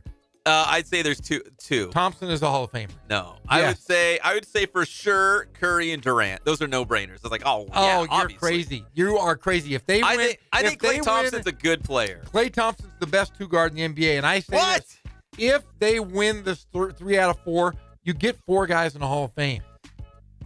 Dennis Rodman, Hall of Fame. Yeah, he on April 1st, 2011. Yes. Is that an April Fool's joke? It's April 1st. No. It was April 1st. Yes, but no, Dennis Rodman is the worms in the hall. Yeah, but listen, man. There were teams in the 80s that scored more points than the Golden State Warriors. Who? Let's go back to the Denver Nuggets of the days with Alex English, Dan Issel. They were averaging like 135 points a game. So they were the Warriors before the Warriors. But they didn't. They only had 2 sure Hall of Famers playing for Denver at the time, and Denver never won. The one thing I will say is I think Golden State is not. I think they're underrated defensively. I think you have Klay Thompson's probably the best one of the best two-way players outside of Kawhi Leonard at that 2 spot. Draymond Green's an excellent defender. Steph Curry is probably the weakest link of that group. Other than that, I still think that the Golden State Warriors, with their firepower and shooting, would beat the Bulls. The only thing is, a lot more physical back then. They might have slowed them down. If they make it a half-court situation, then you go with the Bulls, you go with the bad boys, you go with the Lakers. Jeff, give me your dream matchup, because everyone, again, like you're saying, I would consider Golden State already a dynasty. What, 3 straight NBA Finals? They've won it twice. Yes, if they go there if they get there, it'll be their 4th straight time third win. Okay, I already consider it a dynasty. If you could see Golden State play any other team in their prime, I love these conversations because it'll never happen. You know what I mean? It's like saying, the 49ers from the 80s playing the Tom Brady and the Patriots from, let's say, 2012. You know what I mean? Like, obviously it'll never happen, but that's your dream matchup. Who would you love to see play Golden State in their prime? Now, I think the obvious answer would be Michael Jordan and the Chicago Bulls. But maybe outside of Michael Jordan and the Bulls, pick me a team that if you could put them together, you're like, that would be the best game or series ever to see this team play the Golden State Warriors. The 1986-87 Los Angeles Lakers Showtime team. Because they ran, remember, this was the year right after Paul Westhead was the head coach. Remember, Magic Johnson had him fired. Pat Riley took over, and that's when Showtime really, really hit its peak. You have a 7'2" gazelle, and people go, hey, what does a gazelle look like? Kareem Abdul-Jabbar, the greatest scorer in the history of basketball. You have arguably the best point guard, 6'9", Magic Johnson. You have arguably one of the best forwards to ever play, James Worthy, and Jamal Wilkes. That's a good team. All four guys are in the Hall of Fame. All four. Put those guys against. Okay, so Showtime is similar to very Golden much State. similar. Okay, so let me ask you this. Going back and looking at NBA, let's talk about NBA recent history. Because if you start bringing out teams from the 50s or 60s, I'm going to be like, I don't know those teams. Defensively, who was probably the best defensive team we've seen in the last 20 or 30 years that could match up with Golden State? Bad boys. The Detroit Pistons, Detroit Pistons, yes. When Dennis Rodman was with the Pistons, Dennis Rodman, the Microwave, Bill Laimbeer, Rick Mahorn. Are they athletic enough, though, to hang with Golden State? I look at them, and I feel like the players these days are just so much more athletic that they would just blow past all these Pistons. They're more athletic, but I think the teams back then were more disciplined. They knew exactly what they were going to do defensively and offensively, and it was a physical game. Do you think Kevin Durant could handle Rick Mahorn and Bill Laimbeer pushing on him? Because Kevin Durant's what, a 4? Kevin Durant is a 7-foot outside shooter, but would have to go inside and bang against Rodman. Rodman would have guarded him, and I think would have guarded him well because Rodman was just as athletic as anybody in the NBA right now. He wasn't the best, most finesse guy, but he was a physical guy, and he would have got in his space. Kevin Durant needs space.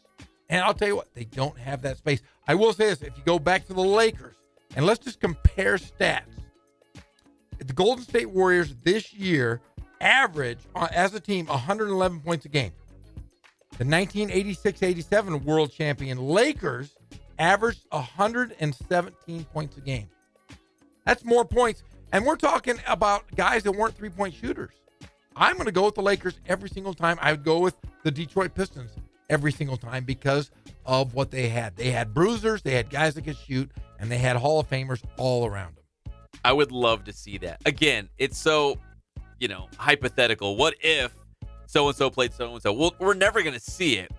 But on paper, yeah, I don't know. I'm trying. We're totally forgetting the other guys. Kurt Rambis. Michael Thompson was on that team. I know. You're trying to say to me. James Worthy. Magic Johnson, A.C. Green, Michael Cooper. Michael Cooper could have stopped Klay Thompson, could have guarded Steph Curry. Michael Cooper was one of the best defensive players of all time. Let me ask you this, because I feel like Golden State's team this year, they're starting, obviously the Big Four, right? Yes. Or the Hampton Five, if you throw Iguodala in there.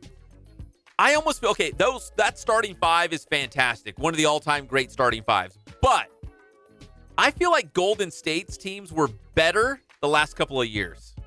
Like, they had a deeper bench. Like, I feel like they were better teams compared to this year's team. I think they were better lengthwise. You had a bench that you could count on deep before. Bench. A very deep bench. This year, you got Swaggy P. Sean Livingston's the guy who's still going to come off the bench. We've yet to even sniff Zaza. Pachulia. Yeah, whatever his name is. But I'm going to go back to this Laker team. They had 7 players averaging double figures. 7 players. That's a heck of a team. And we're talking about guys that were bruisers. Kurt Rambis is the 8th guy on that team. That's a heck of a team. That's a really good. That's a deep bench. That's a great let's team. put it this way: who could have guarded Kareem Abdul-Jabbar from the Golden State Warriors? Like, who would be that matchup? Would it be JaVale McGee? JaVale McGee couldn't guard. Well, I'm just saying that's who would be. Yeah, that'd it be would be either that or Pachulia, and they couldn't guard his shorts. Kareem would have scored 50 on those guys because guess what? Kareem's game was running the floor. The big man could run. He could run from A to B, and he would have scored 1,000,000 points. He could have averaged 50 in that series. You have Magic Johnson. Who would have guarded Magic Johnson on that team? Steph Curry? No. Who would Curry guard him? Would it be Klay Thompson? Klay Thompson would have guarded Magic. Then who would guard Byron Scott? Have to be Steph Curry. Okay, who guards James Worthy? I guess Iguodala. Who guards Michael Cooper? AC Green? Kurt Rambis? Durant. I'm telling you, man, there's a big mismatch. I go Jeff, with the you're Lakers. talking me into it right now. You're talking me into the Lakers. Because you just think of the guys that never even played. I could go down this list of the Lakers. Magic Johnson, James Worthy, Byron Scott, Kareem Abdul-Jabbar, AC Green, Michael Cooper, Michael Thompson, Kurt Rambis. When I start naming names that you've never heard of, then it gets goofy. Billy Thompson, never heard of him, right? Frank Burkowski, Wes Matthews, Adrian Branch, and the great Mike Schreck. But you have the first 9 guys that are some of the best teams you've ever seen. You're talking me into it. I go Los Angeles Lakers every single time, and I say 1986-87 Lakers, the best team ever. Best team ever. Nobody could beat them. Nobody could have matched up with Kareem, Magic, Worthy, Rambis, AC Green. What about that Lakers against the Michael Jordan Bulls, the Scottie Pippen, Tony Kukoc, Dennis Rodman Bulls? Nope. Still, the Lakers were too deep. Really? Lakers were too deep. I would give a better chance with the Kobe Shaq when they had their run of that. What, Lakers versus Lakers? Oh, that might have been the only team that could have matched up with that Laker. 86. Really? Yeah, just because you had the most dominant player. Shaquille O'Neal could have balanced out Kareem Abdul-Jabbar. Yeah. Kobe Bryant, I think, could have guarded Magic Johnson. I really think he defensively could have guarded him. He had the He'd give up a little height, but he could. But, look at the Lakers of that era. Very athletic as well. That might have been the only other team, I think, that would have given that 86-87 Lakers a good run for their money. The Bulls, no. Artis Gilmore was back in. That was the last good center that the Chicago Bulls had. Bill Cartwright, not a great center. Put him against Kareem. No. I'm sorry. All the Bulls, Lakers. Pretty good. Had a great run. But the NBA basketball, pretty good. Michael Jordan's pretty good. Yeah, great Bulls run. Were pretty good. But those Lakers Showtime era playing against Philadelphia, Boston. Put Boston against that Golden State team. Wait, which Boston? The Larry Bird, Kevin McHale, yes. Larry Parrish? Forget those later Boston teams, but Larry Bird, McHale, Parrish. Robert Parrish, the chief. Yeah. But, Dennis Johnson, Danny Ainge. Guys we've all named, guys that are in the NBA Hall of Fame. Robert Parrish is definitely in the Hall of Fame. Larry Bird, Hall of Fame. Dennis Johnson, Hall of Fame. That's a good team. And Bill Walton off the bench. Is this an LA Lakers song? Yes, it is. Is it a real song? You're darn right. Who sang this? The team, baby. The Lakers sang this? Mike Fire, Take It to the Hoop, LA Lakers? This is during the Dancing Berry days. This is a real live Lakers song. Damn right. So when you were a young Jeff Gorham in Riverside, were you dancing around to this song, playing hoops? Right. I was doing the Dancing Berry. Remember Dancing Berry? No. Oh, you missed a great time. You were up in Sacramento. I only know Berry University. It's the only Berry I know. Dancing Berry at the Forum. Huh? All the names? I love it.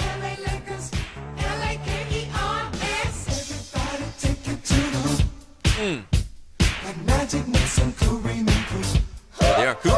Oh, that's Norm Nixon. This is 85, 86.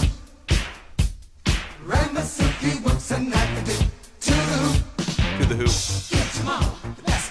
Remember, they shipped off Norm Nixon in 85, 86, and brought in Byron Scott. Norm Nixon played for the Clippers. They got even better with Byron Scott. No? Oh, they got better with Byron Scott. Yeah. But Norm Nixon was the true point guard, and Magic Johnson needed to be the point guard. So they got rid of old Norm Nixon. And then Byron Scott was the shooting guard? Byron Scott was the two guard. And then they would use him at a one when they had matchup problems with Magic Johnson.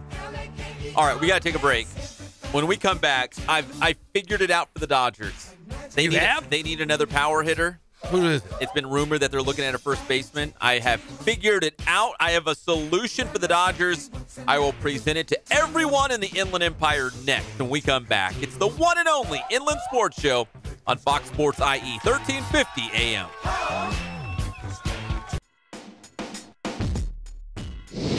So how you guys doing? My name is Coach Ray Bass. We're here at the Boost Performance Center today, and here with the one and only Pep Fernandez, and we're going to go over a real basic vertical jump, all right? We're going to teach you guys the technique and its progression. This is a great drill for really any sports, really emphasizes pure power production through the hips, and power is really important for basically any type of athlete, whether you're a football player, track, soccer, basketball. You know, we all want to be powerful, strong athletes. So we're going to go over that today. All right, so first things first. I'm going to have Jacob go ahead and stand with his feet underneath his hips. So you want to have your toes pointed forward. You want your feet to be about hip width, all right? He's going to have his shoulders flexed, all right, in front of his body. So his arms up in front. Okay, now, the most important part here is what's called a counter movement. And what that is I'm going to throw my shoulders back into extension, all right? I'm going to flex my hips, all right? So the shoulders are going to be flexed, and the hips are going to, the shoulders are going to be extended, and the hips are going to be flexed, all right? And then we follow that up with shoulder flexion and hip extension. It's got to be really fast, all right? So right now, I'm just going to show you the first phase of that. So I want you to, Jacob, I want you to drop your hips into flexion. I want you to throw your arms back into extension when I say go. Ready? Go. Right there. So come up. That's the most important movement there. So after that, it's the landing, all right? So we want to get as high as we can. As I go up, I want to extend through my hips, through my knees, I want my toes pointed up. And when we land, I'm going to land back into that hip flexion, arms extended, and I want to stick the landing, all right? So we're going to go over it now. So now we're going to actually jump here, Jacob. I want to see that counter movement. Go ahead and walk a little bit closer to the hurdle here. We're going to extend on the way up. As we elevate, extend through the hips and the knees, stick the landing, throw the arms into extension. Here we go. Ready? On you.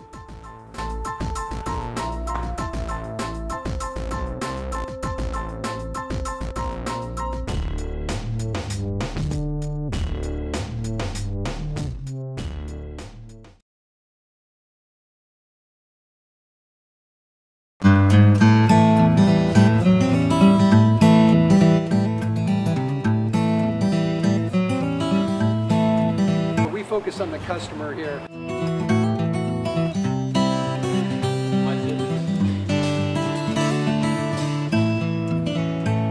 Believe it or not, that is the biggest thing for customers on an oil change. They just want the convenience of coming in, driving in, getting it done, and driving out.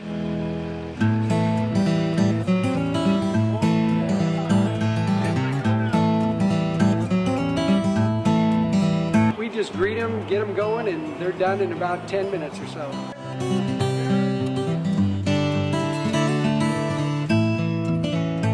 We don't push any sales on them. We do the oil change, and I think that's what sets us apart is our customer service.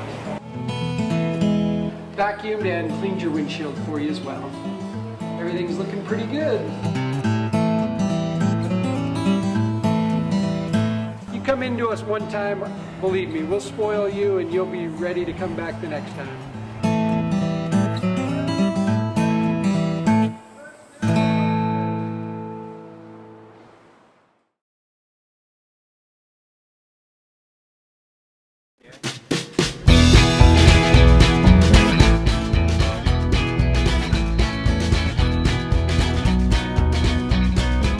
Thank God, first of all. I thank the great people that I've got around me that help support me, the people that work for me. As I started, if it wasn't for the people around me, we probably wouldn't be here right now, but I've got a great staff.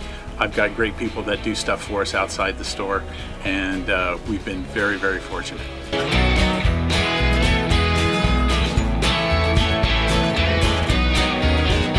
Our service is impeccable, and we just keep trying to get better every year.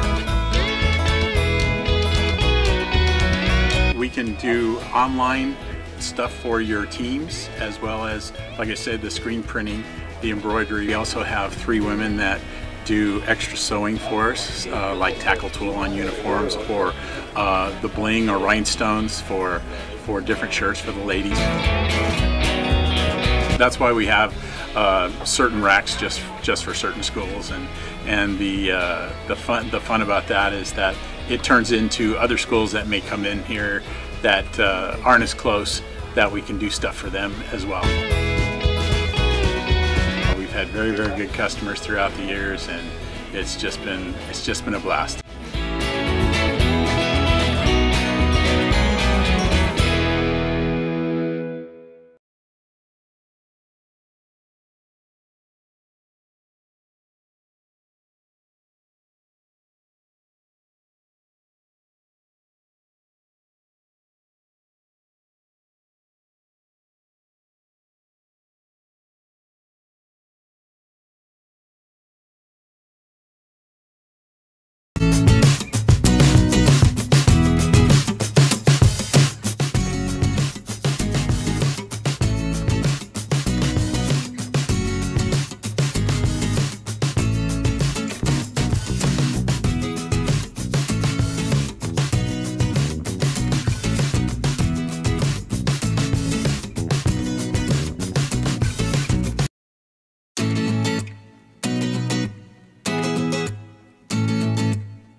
Welcome back to the Inland Sports Show on Fox Sports IE, 1350 AM, every single day, 3 to 6 p.m. We break it down all over the Inland Empire, plus Dodgers and Halos and Rams and Chargers and all the good stuff. Welcome back. That's Jeff Gorham, Greg Holla. I'm Simply Pep Fernandez. We're brought to you by Catalano Motors in Corona, off of Temescal Canyon Road. You can buy, trade, and finance.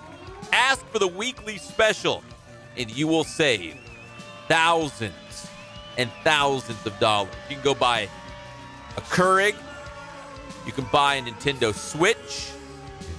You can buy a trampoline for the backyard. You could repave your driveway. All this money that you could save, but if you go to Catalano Motors, if you like to waste your money and get ripped off, go somewhere else. But if you want to get a good deal, you want that weekly special, go to Catalano Motors in Corona, off of Temescal Canyon Road. The Angels. Jeff, very proud Angels fan. He flies the colors. He wears the big A with a lot of pride. Yes. Halos north of the border in Toronto. In fact, they're already underway. How they doing, Jeff? Top of the third. Top of the morning to you. Oh, the Angels down 5-0 after giving up 5 runs in the first inning. Ugh. Oh, man, alive. And I'll tell you what, Garrett Richards, normally the iron horse of that rotation, that 6-man rotation, gives up 5 runs in the first inning. Only 1 earned run, couple errors that came through, 2 strikeouts, gave up a home run. But 5-0, top of the third, 2 outs. Angels down. Not the way you wanted to start that series on the road in Toronto. That's a tough start for the Halos in that one. So we were talking about the Dodgers. And I've got a solution for them. Because remember yesterday we speculated, like, why in the world is Cody Bellinger always playing center field now? Like, I feel like they should keep him at first base and then shuffle a couple guys through center field. Chris Taylor is probably your everyday guy, but you got Jock Peterson, he can play center. Even Kike Hernandez, he can play center. Keep Bellinger at first base. So the rumor is, the conspiracy theory, if you think we didn't land on the moon, you might also think that Cody Bellinger is playing center field because the Dodgers are making way, not for your boy Max Muncy, but maybe go get another bat. Maybe they want to go find another first baseman they can, run out there every day and keep Bellinger in center field, the everyday center fielder Bellinger. Who's that guy, Pep? I've got a theory. Give me it. So last night, very late at night, because I work on this show all night long. You do? I don't sleep 1 hour. No. So I locked myself in the lab with a pen and a pad, and I was writing down notes, and I came across this headline. And this is what's going to help the Dodgers. 53-year-old Rafael Palmeiro. The cheater. Rafael. He is a cheater. I'm talking about the Ninja Turtle. This is Rafael Palmeiro. Hit a home run last night in his Indie League baseball game. Remember, he's back in the pros. He's playing in the Indie League in, was it Texas? Yes. Texas. Rafael Palmeiro is back. His 53-year-old body hit a bomb last night. He's back. And I got to thinking, wow, Rafael Palmeiro is back. He looks like his old self. He's got a mustache. He's hitting home runs. And the Dodgers, if you believe in conspiracy theories, need a first baseman. Could Rafael Palmeiro make it back to the big leagues, 53 years old, holding down first base for the Dodgers? Is that ridiculous, Jeff? Yeah. He's playing with the Claiborne, Texas Railroaders. Oh, yeah. And I'll tell you what, he hit a home run, but you know what he's doing? He's playing with his son. They're playing the little, you know what? He gets to play a game. But he's hitting home runs. If the Dodgers came to him and said, hey, we think you still got it. We need a first baseman because we're moving Bellinger to center field and he's not coming back. Rafael. Bring him in. Bring him on. Well, think of it this way. He should be a Hall of Famer. Would you not agree? He's one of only 6 guys in history with 3,000 hits and 500-plus home runs. But yet he's not in the Hall of Fame. No. He should be or shouldn't be? Do you vote yes or no? If you're a voter of the Hall of Fame, Pep Fernandez. Right now? Yes. No. Is it because of? The roids. The roid rage Yeah. and lying to Congress? Yeah. I mean, yeah, if you go back and look at his numbers, they were off the charts. You know who else had really crazy numbers if you go back and look? A guy like Gary Sheffield. Have you looked at Gary Sheffield's stats? Like guys like that, Rafael Palmeiro, Gary Sheffield, I think even Mark Teixeira. Like these guys had crazy stats. Like their seasons were unbelievable. But yeah, I don't know, man. Yeah, Sheffield had almost 3,000 hits. He had over 500 home runs. Like he was so good. Yeah, you know, remember he's a Dodger. He had 260 stolen bases, almost 2,000 RBIs. Yeah, Gary Sheffield's one of those guys that borderline Hall of Fame. But yeah, just numbers wise, when you go back, and I love the stats. I love looking back at the home runs, the RBI, how many hits they had, all those things, batting average. When you go back and look at Gary Sheffield, when you go back and look at Rafael Palmeiro, maybe Jeff Bagwell's another one of those guys, you're just blown away by the numbers they put up. But specifically with Rafael Palmeiro, I don't think I would vote just because of the PEDs surrounding him, lying to Congress. I can still picture it in my head right now, him sitting in a suit at a little table, shaking his finger. I didn't do it. And then he got suspended the next week. The very next week. So. But yeah, Gary Sheffield, one got to play 22 years in the major leagues. That in itself is a long time. Pretty impressive. Hey, so if Rafael Palmeiro, 53-year-old Raf, makes it to the Dodgers, you heard it here first. I just want to put that out there. Hey, I'll tell you what, and you would be everybody would come want to interview you. Be like, man, that Pep Fernandez from the Inland Sports Show, he's a real smart guy. He knows got one of the brain scholarships. He knows his stuff. So the Dodgers have their lineup today. What's my favorite part of the show every day, Jeff? Read the lineup. Where's our guy? Where's the Dodgers lineup? Man, and guess what? We got a real wacky one today. You ready for this? I'm ready. Leading off, your boy Muncy. Chuck! Muncy, the first baseman, is leading off. Your boy JT, Justin Turner, now hitting number 2 in the lineup, playing third base but hitting second. Here's your heart of the lineup, and I can get behind this. Grandal, Kemp, Bellinger. 3, 4, 5. All right. I can get behind that. Followed by Taylor hitting 6th, Puig 7th, Forsythe getting the start at second base. It's not Austin Barnes hitting 8th, and Brock Stewart on the mound. So here's what I would do. I would drop that whole, take out Muncy off the top, drop that whole order down 1. So Turner 3rd, Grandal 4th, Kemp 5th, Bellinger 6th. And then I'd take Taylor and Puig, just cut those 2 out at 6 and 7, and put them at 1 and 2. Not bad. That's what I would do. And I'll tell you what, did you look at the the latest NL West standing. Are the Dodgers coming back? Colorado is now in first place. Arizona is falling off of the map.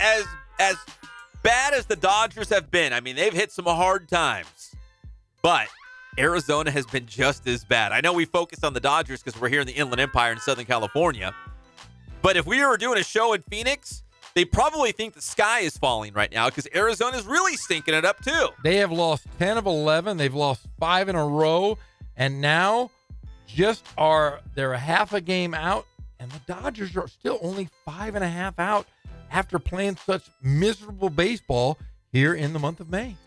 Yeah, so if you are a D-backs fan, the sky is falling. If you're a Dodgers fan, they're red hot. Forget about the 2-1 setback last night against Colorado. The Dodgers will bounce back tonight. I can feel it. Well, they better. They can gain some ground on Colorado. They'll put them at 4.5 back if they win tonight. So right there in the mix. They're going to do it. They're up in the mix. Hey, when we come back here, this is a real treat. You don't want to miss this. World famous Intern Angel back from Rams camp in Thousand Oaks. He was talking to Sean McVay, hanging out with Jared Goff, and he's going to join us live right here on your favorite show, the Inland Sports Show on Fox Sports IE, 1350 AM.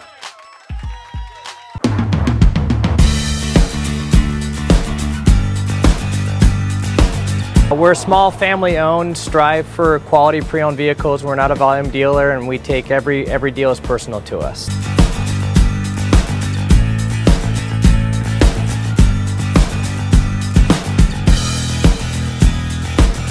We're a low-stress environment. We're not a pressure sales house.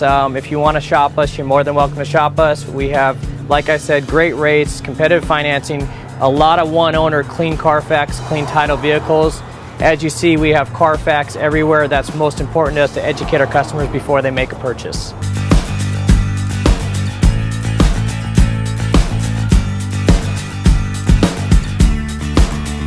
We're right off of Ontario, right off a couple exits off the 15 freeway, off Cajelco, off El Cerrito, and we're right on the main drag going into Dos Logos and the crossings.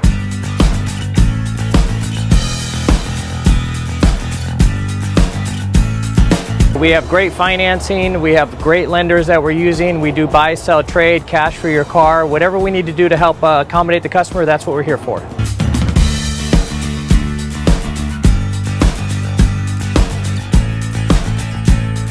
We have a little bit of everything. We start at about $69.95 and go all the way up to $100,000. We have Escalades, we have commuters, we have pickup trucks, we have Jeeps, sport utilities, and if we don't have it, our specialty is finding you exactly what you're looking for.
Welcome back to the Inland Sports Show on Fox Sports IE 1350 AM. This segment's brought to you by Spoiled.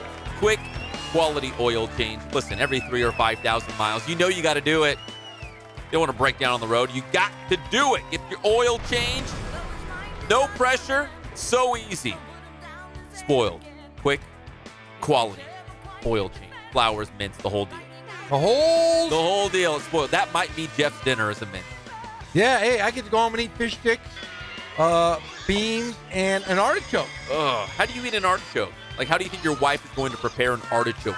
Well, she'll steam it. So I got to have my artichoke, like, I don't want to, you rub it on your teeth and you get all the strings in your teeth. Ugh. Let's ask this guy. Nobody knows artichokes like this guy. Nobody Let's go to the Spoiled Quick Quality Oil Change Celebrity Hotline. Celebrity? He's like our son. It's Angelito, world famous intern Angel. Angel, we were just discussing, how do you prepare an artichoke? Are you an artichoke kind of guy? How would you make one? I am a cereal and milk kind of guy. I'm still trying to work the whole toast in the pan thing out, but if I had to prepare artichokes, you know what I'd do? I'd put it in really hot water and hope something happens.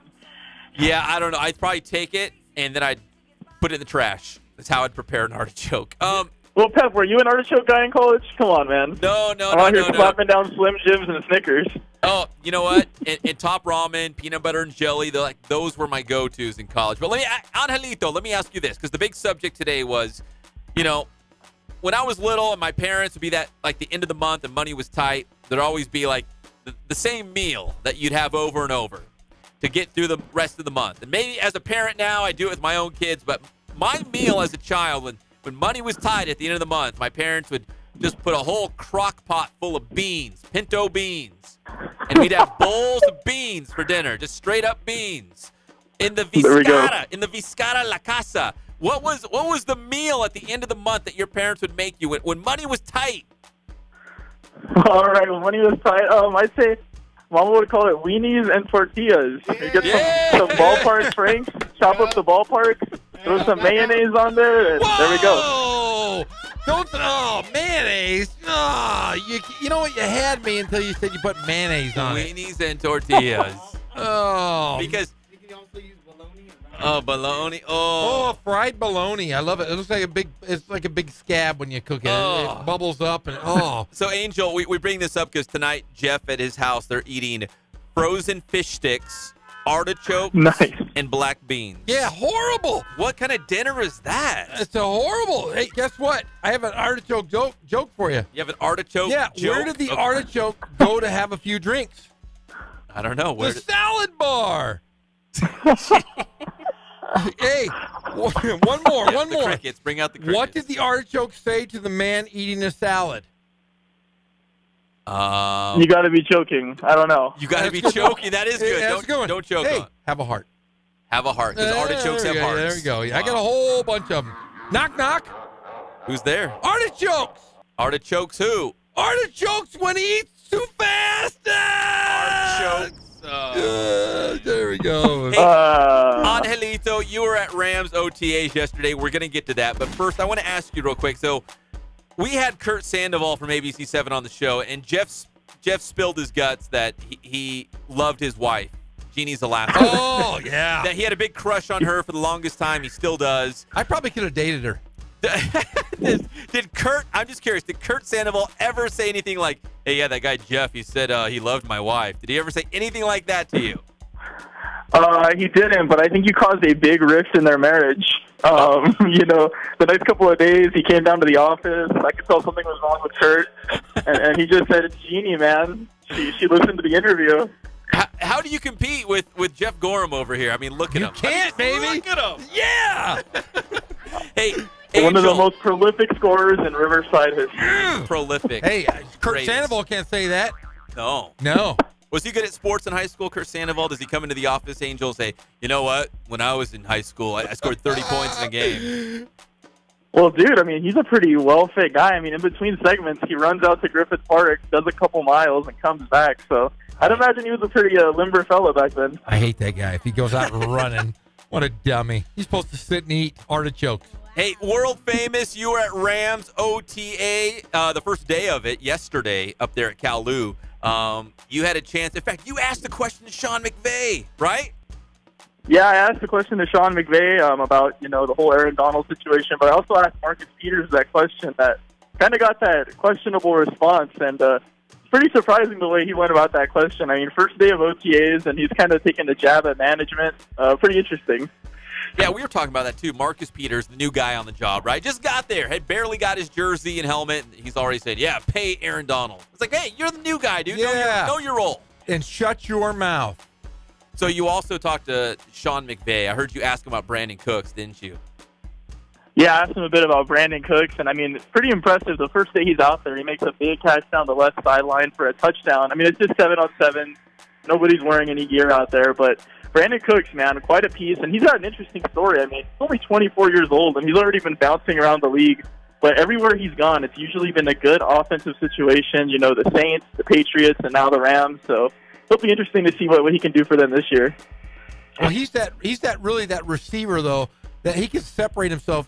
And Goff, man, he's known for throwing. He's prolific for throwing the deep ball. He might be that weapon that the Rams need. Absolutely, yeah. He's that big speedster for them, and then they got another guy, my guy from SC, Robert Woods. So a nice little receiving tandem for Jared Goff there. The Rams are excited. Was there a buzz of excitement at OTAs, Angelito, because they were so good last year and they added some new pieces? I feel like they're Super Bowl contenders. Is there electricity? Is there a buzz out there at Kowloon?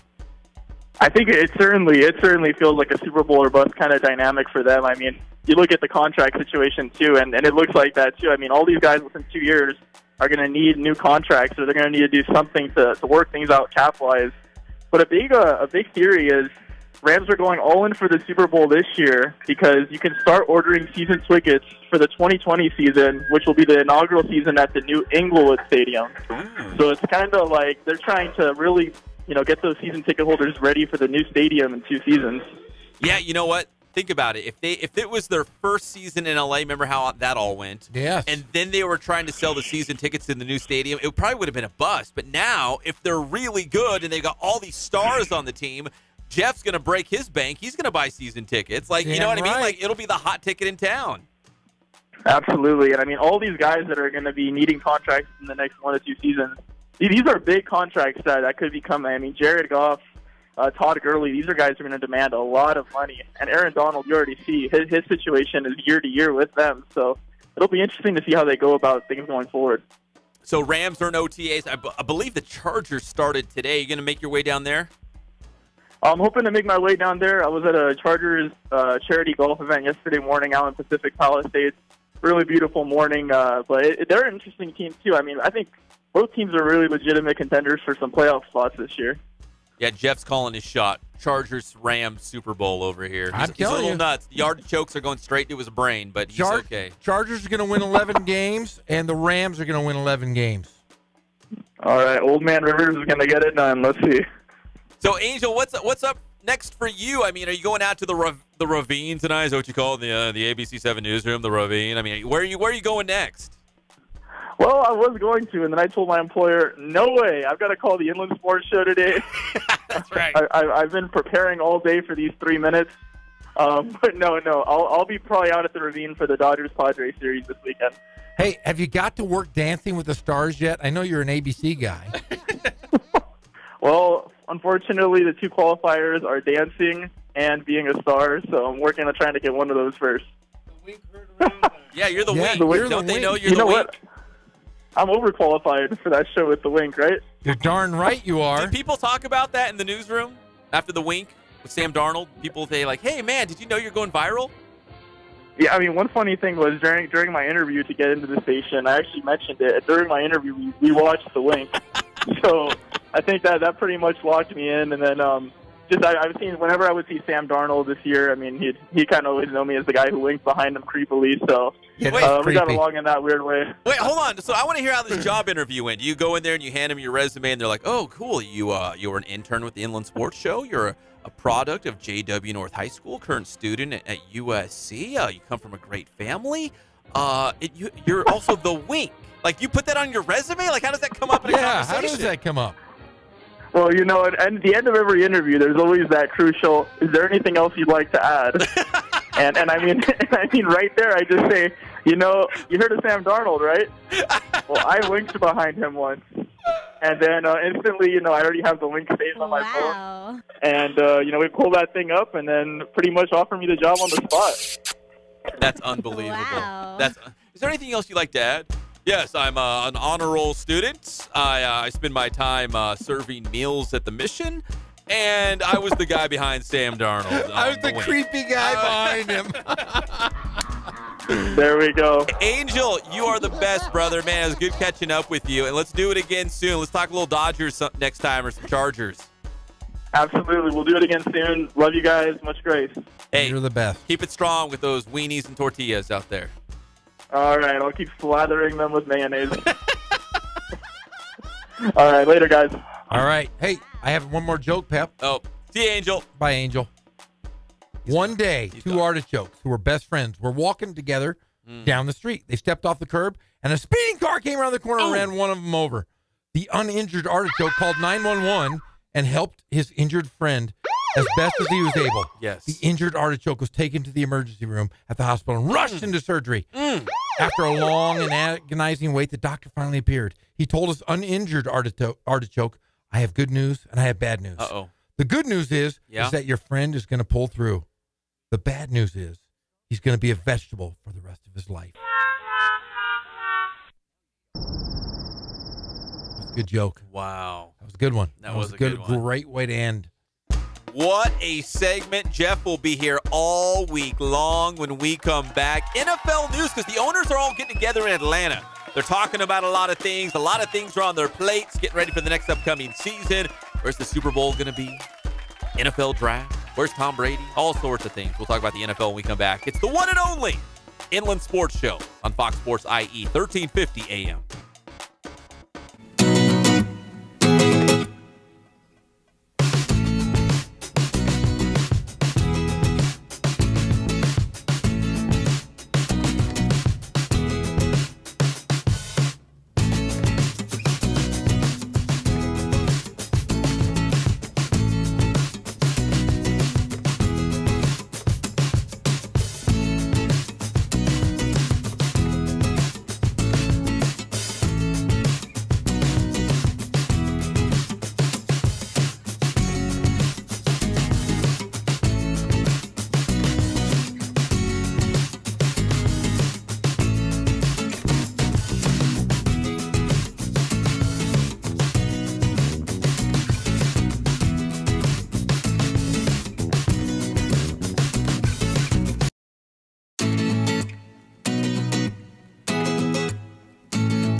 Show. Here are your hosts, Pep Fernandez and Jeff Gorham.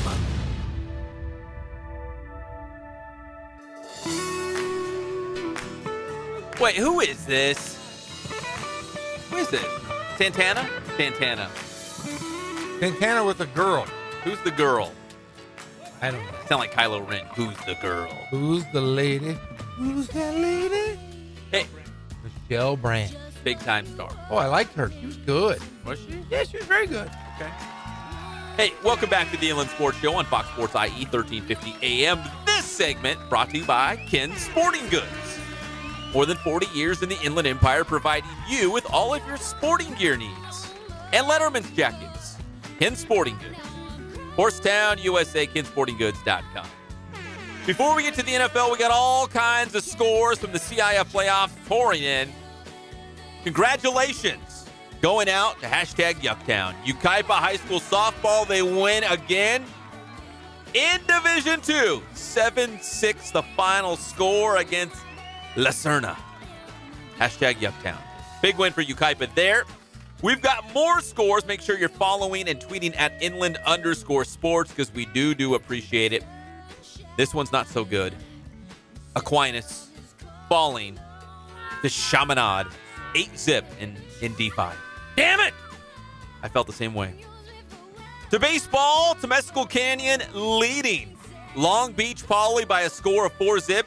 Going to the 5th. Woo! Jeff, it gets better. Norco softball. We had him in studio on Friday. Are they winning, Pep? Trying to give him that Inland Sports mojo. It's gone final.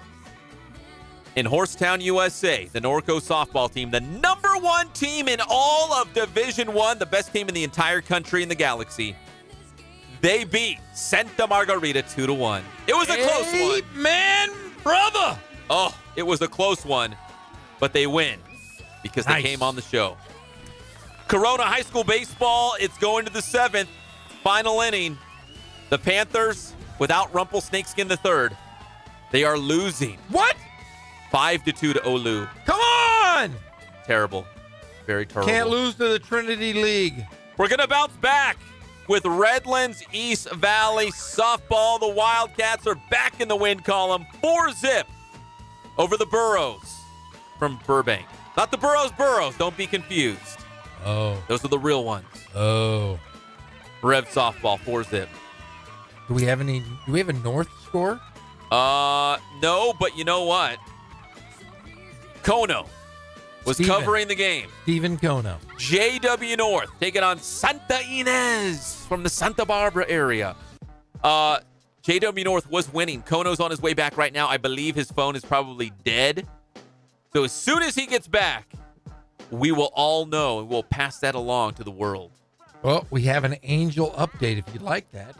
An Angels update? Well, they were losing 5-zip. That's not good. They are making a run. Here they come. Here they come. I can feel it. They are now in the bottom of the 4th, and the Angels have put 2 on the board in the top of the 4th. So it's 5-2 Toronto Blue Jays. Okay, well that's not so bad. I feel good again. Yep, Garrett Richards is still in the game. He's pitched. Going okay. So he settled down. He got back in the saddle. He got roughed up in the first, but that's okay. And he's done fine thus far. He's a brand new man after the opening frame. Yep.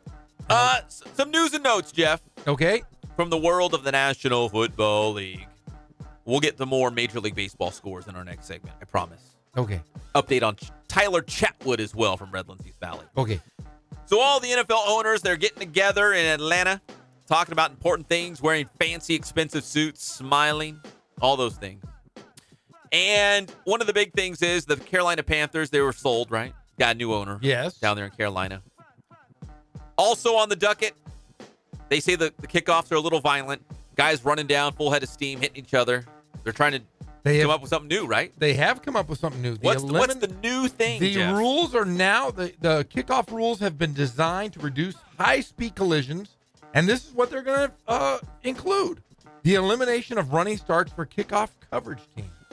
So no longer allowed to do a running kickoff. You have to kick, and then after the kick, kind of like the free throw rule. Yeah. You got to shoot the free. The ball has to hit the rim before you can take off. Yeah, because on a kickoff, guys will back up, like 10 yards, And 15 just yards? run a full sprint. You're exactly right. Okay.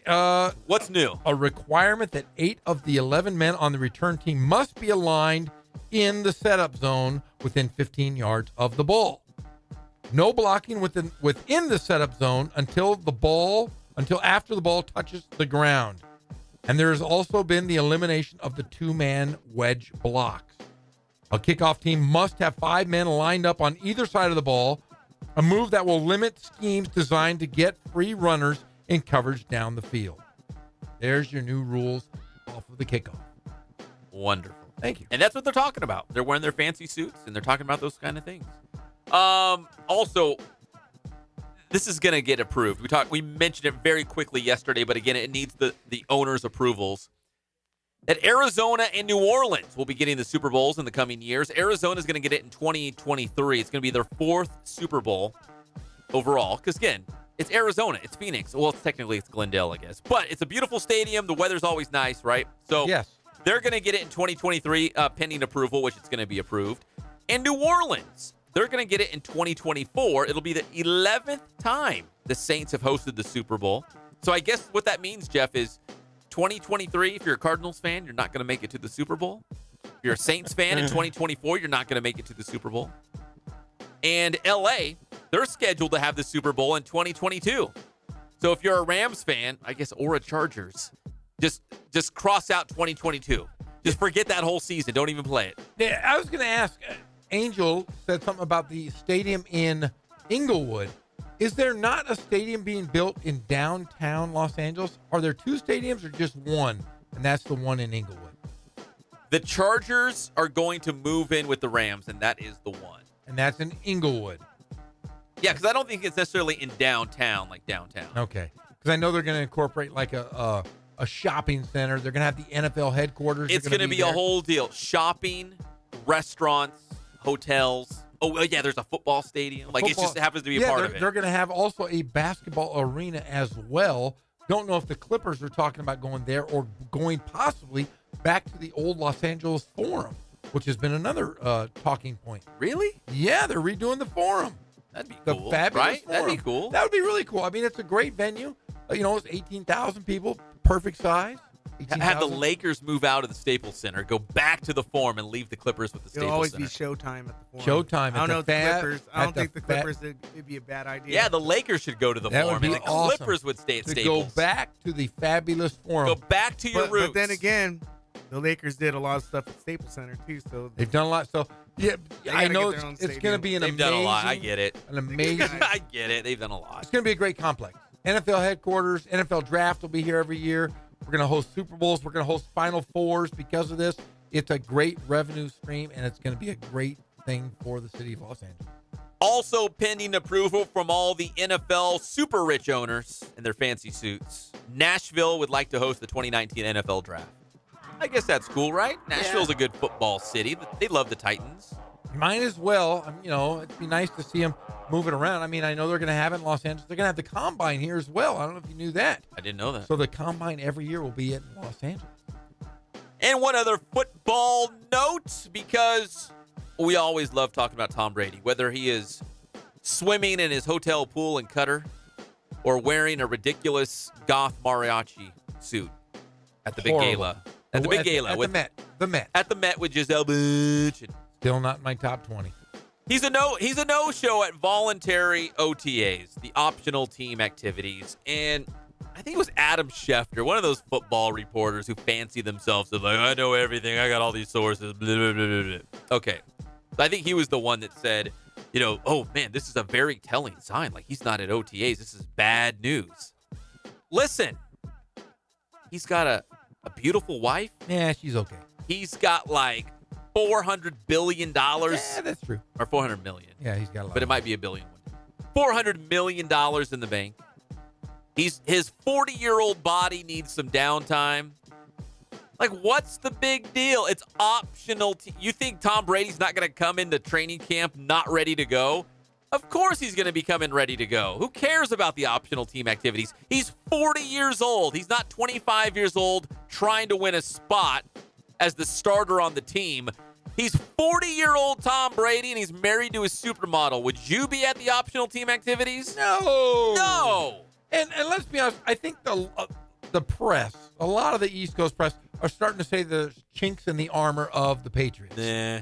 They're saying, oh, you know, Tom Fake Brady's news, phony stuff. He's not doing the interviews with the radio stations anymore. He's only just talking. Remember, he used to talk once a week with a radio station in Boston until they talked about his kid. Yeah, they talk smack about his kid. I do the same thing. Yeah. I say, forget you. So what they're saying is that Tom Brady used to talk to his team through that weekly radio show.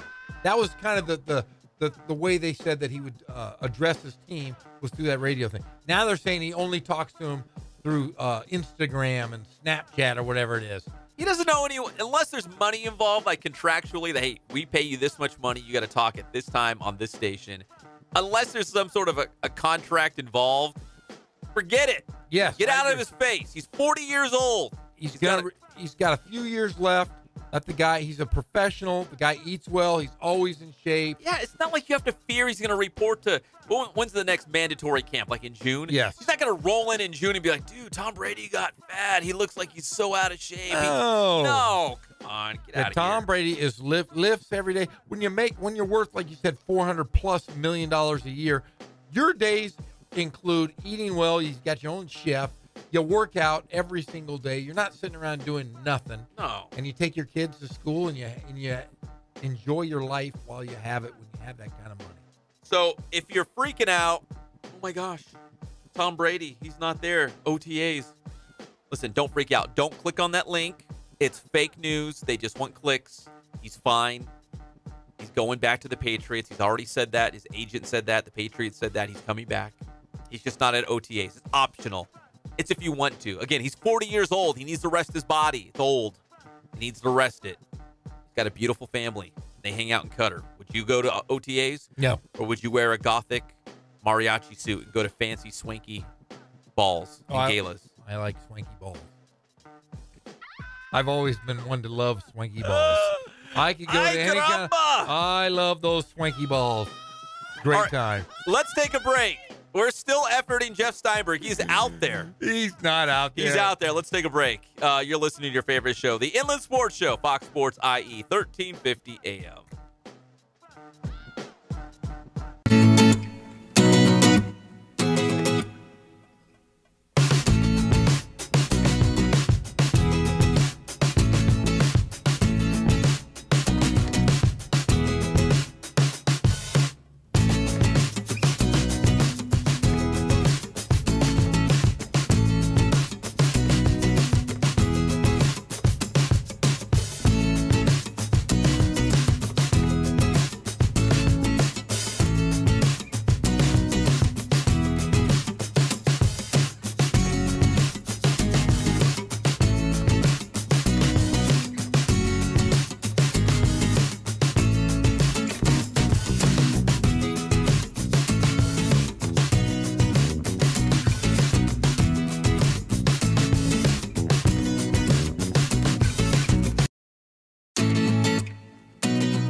home of the Rancho Cucamonga Quakes.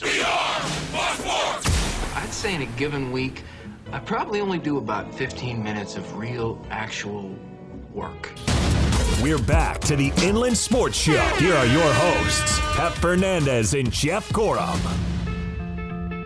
And welcome back to the Inland Sports Show on Fox Sports IE 1350 AM. A programming note to all of the Inland Empire. Jeff Steinberg, the head football coach at Beaumont High School. He'll join us tomorrow. We'll talk Cougar football in the land of Beaumont, V-City. We'll also talk Blake Barnett, his former quarterback, now at the University of South Florida. We'll also talk Canadian Football League. Hey! How's Johnny Football going to do up there north of the border playing for Hamilton? Drinking some Molsons, hanging out with the pillows and the milk. The pillows and the milk. No, it's Chicago. The Inland Sports Show is brought to you by Boost Performance Training with Coach Ray Bass. Follow them on Instagram and Twitter. See all the cool things they're doing out there. Athletes of all levels and all sports. Everyone's going to Boost Performance Training.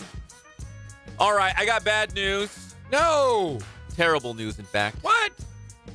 Despite the efforts of Snakeskin III, old Rump was on the bench. Oh, he was hurt. He got hit in the face. For the Corona playoff game. Yes. Against Olu.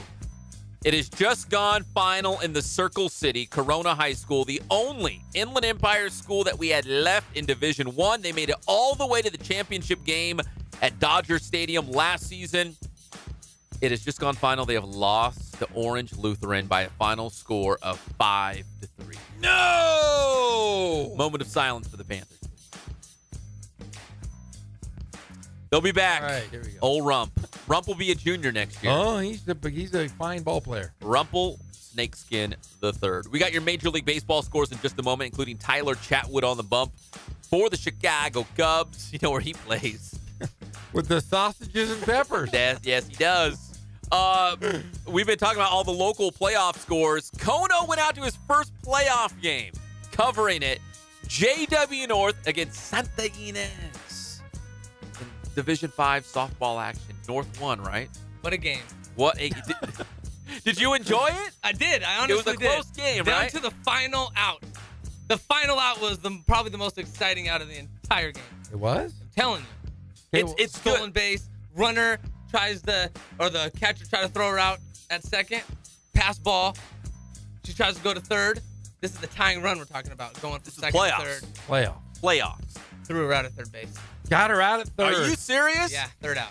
This is very true when I say that softball playoff games can be more exciting than anything else. My first game, right? Yeah. It's going to be very fast. It's going to be very exciting. I underestimated. I knew softball was exciting, but it moved very, very fast. I'm talking 3-2. I want to say by the end of the second inning. It was just bang, bang, bang. They can score in bunches. I was impressed. Lots of bunches. Bunches. So North won. Yes. 5-4. And they were down. Yeah, it was a comeback. It was, even some of the fans, I heard them snickering, and they were like, I don't like the body language. I don't like their demeanor. And then the shortstop made a awesome diving play, came back to hit, and they were ready to hit, and they just they just flipped the script. So Coach Donald Phelps and the John W. North. That's your boy. That's my high school guy. We went to junior high. We went to elementary school together. I got a serious question. Yes, John W. North High School. How did you go to school with everybody? Like, I bring up someone's name, you're like, I went to school with that guy. Hey, he was part of that team with Fancy Yancey Dodson. It was Jeff Gorham. It was Donald Phelps.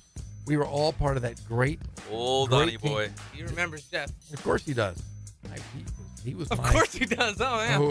Modest Jeff. Who would not? Everybody. Hey, in certain circles, what do they call me? The mayor. Exactly. Or Big Jeezy. Big Jeezy or the mayor. Depends what circles you're running in. Big circles.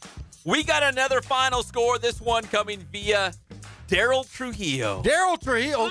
He's got his hands in everything. He's very handsy, that guy. It says in Division 5, which is actually the same division as JW North, Kono. So pay attention. This affects you now. This affects you now. I'm a JW North fan. No. JW. No. JW North. North. We're from Riverside. Or, you don't say North, you as we like to call it, Third in Chicago. Third in Chicago or just on JW. the corner of Third in Chicago. But don't ever say North. It's JW North. Thank you. In Division 5, Kono, pay attention. Okay. Second round softball playoff action. Culver City has defeated our good friends at Linfield Christian in Temecula. Final score of 2-1. So Linfield Christian does not advance, but North does. North. I'll tell you right now, if they go up against Culver City's doomed. Doomed. I've heard a lot about Culver City. Nobody knows softball like Conan. He is a seasoned vet. If he's calling it, he's calling it. Yeah, there's stirrups. So one day when you're a big-time sports broadcaster, Conan, you're going to look back and be like, I remember the first game I covered. It was JW North taking on, who'd they play? Santa Ynez. In Division 5 softball playoff. Like, you're going to remember this day for a long time. I feel it. Yeah. It was exciting, Jeff. You don't even know. You don't even know, Jeff. Trust me. I've been to many. Jeff was a softball coach. I coached softball for many. But yours didn't win like JW North did. Oh no, you're not like third in Chicago. We were winners, my friend. We were never went this far. But I had some great teams. But never a North team. Never a North team. Never. You want some Major League Baseball scores real quick? Of course we got I do. 3 good minutes for some scores. Of course I do. Because we've hit a lot of the high school baseball and softball CIF playoffs. Oh, man, I just turned around. It was going good. Smooth sailing for our guy Tyler Chatwood, the pride of Redlands East Valley High School. Oh! 4th inning. Go! Because the Indians are on top 7-zip of Tyler Chatwood. You know what team he pitches for? Yeah! Chicago. They're down. Cubs are down, way down, 7-zip. So without pulling up the box score, it probably went a little sideways for our guy Tyler Chatwood, but we still love him. Yeah. Double Tommy John surgery. He's back. Remember, he had won 3 games in a row. Slow start. He won 3 in a row for the Chicago Cubs. He only lasted 2 2/3 innings. Oh, you got it right there. And Good. Gave up 4 earned runs, 6 walks. 6 walks. See, you can't shoot yourself in the foot, right? No. If you are your own worst enemy, it's going to be a long day at the office. Yeah, it looks like he gave up a grand salami in that inning. Ooh, a tough one.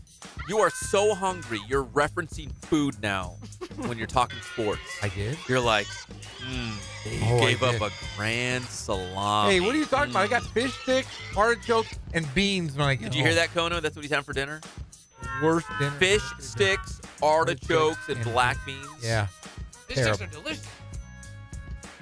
Go to Jeff's house. You can have his. Come on over. You can go to Sizzler and get the dinosaur fish sticks. No, we're doing this. This is going to be the Gorton's Fisherman out of the frozen box. No. What's wrong with black beans? I'm going to wear a raincoat. Together? I'm going to wear my Slickers. I'm excited. That sounds like a great meal. You can come to your house and eat yours. Water and bread every night, Jeff. Hey, that's all right. Hey, then you get. Hey, hey, it's the end of the month. Squeezing out some fish sticks. I was hoping for a double-double or a big pizza with extra cheese. It still can happen. You can still do it on your way home. Right now, she's taking the kids out for a haircut, and this is what I'm hoping. She's going to pick up food. I'm hoping she picks up food because it's going to take a while to cook these fish sticks. She's going to have to stop at the store and buy the fish sticks. And she's going to get home. She's going to be tired. She doesn't want to cook. No. No, I want her to bring me home something. I want her to bring me home something with, like, dripping cheese on it. Something with cheese. Hey, one other score real quick. Blue Jays still on top of the Halos by a score of 5-2 in the 6th inning. Former Angel Kendry Morales with a home run for the Blue Jays. All right, we got to take a break. When we come back, we're going to get you all set for Rancho Cucamonga baseball. In fact, I'm going out to Lone Mart Field. I'm going to take a selfie with Mike Linskog. Do it. It's going to be awesome. You have to. I'm gonna track him down. I'm going to take over the airwaves. Do it. We'll get you all set for the Quakes when we come back. It's the one and only Inland Sports Show on Fox Sports IE 1350 AM. Woo! Come on! We're streaking! Come on! Come on!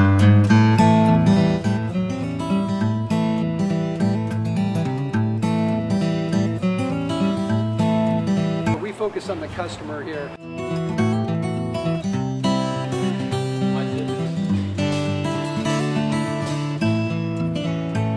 Believe it or not, that is the biggest thing for customers on an oil change. They just want the convenience of coming in, driving in, getting it done, and driving out.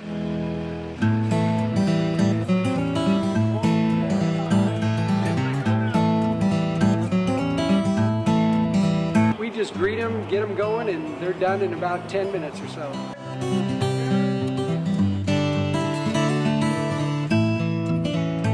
We don't push any sales on them. We do the oil change, And I think that's what sets us apart is our customer service. Vacuumed and cleaned your windshield for you as well. Everything's looking pretty good. You come into us one time, believe me, we'll spoil you and you'll be ready to come back the next time.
We're a small family-owned, strive for quality pre-owned vehicles. We're not a volume dealer, and we take every deal as personal to us.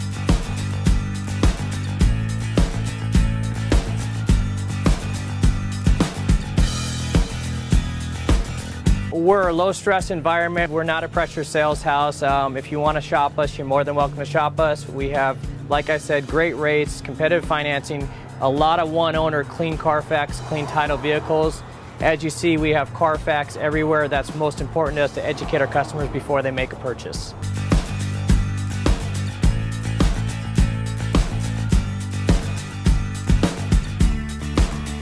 We're right off of Ontario, right off a couple exits off the 15 freeway, off Cajelco, off El Cerrito, and we're right on the main drag going into Dos Logos and the Crossings.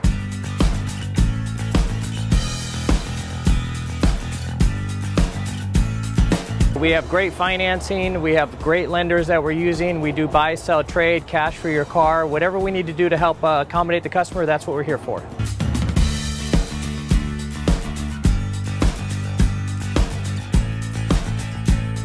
We have a little bit of everything. We start at about $69.95 and go all the way up to $100,000. We have Escalades, we have commuters, we have pickup trucks, we have Jeeps, sport utilities, and if we don't have it, our specialty is finding you exactly what you're looking for.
Show on Fox Sports IE 1350 AM. Just a couple minutes left. We're going to squeeze out every last drop of this really great show here.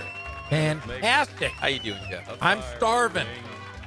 Again, I'm literally losing my mind. I'm You so look hungry. you look real hungry. I got to go home and eat fish sticks, artichokes, and black beans. Oh, It's awful. It's hard times. Do you think I'd be in trouble if I stopped and got a double or a big burrito, and then when I go home, I'll say, give me a couple of those. You know what? I've got it figured out for you. Okay, figure it out for me real quickly here. But first, it's brought to you by Catalina Motors in Corona off of Temescal Canyon Road. You can buy, trade, and finance. They got weekly specials. Save thousands of dollars. You're going to rub your eyes and be like, I can't believe this. Am I so hungry I'm hallucinating? No, it's a real deal.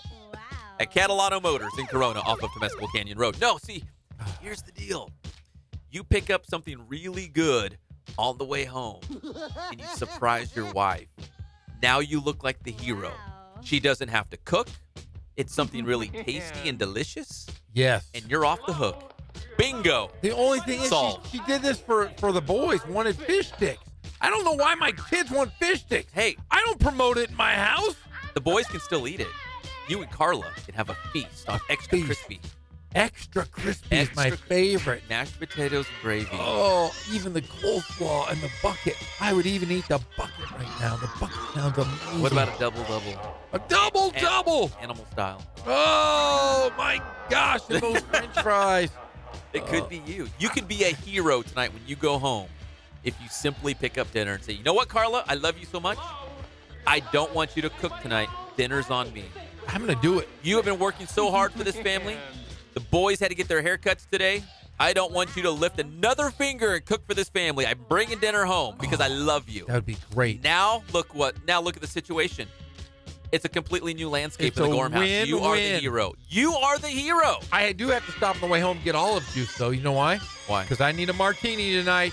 Gotta get some food in that belly first. I need something if I'm going to enjoy my martini. Hey, Quakes coming up right here on Fox Sports IE 1350 AM. The Kook, they are back at Lone Mart Field taking on the Stockton Ports tonight.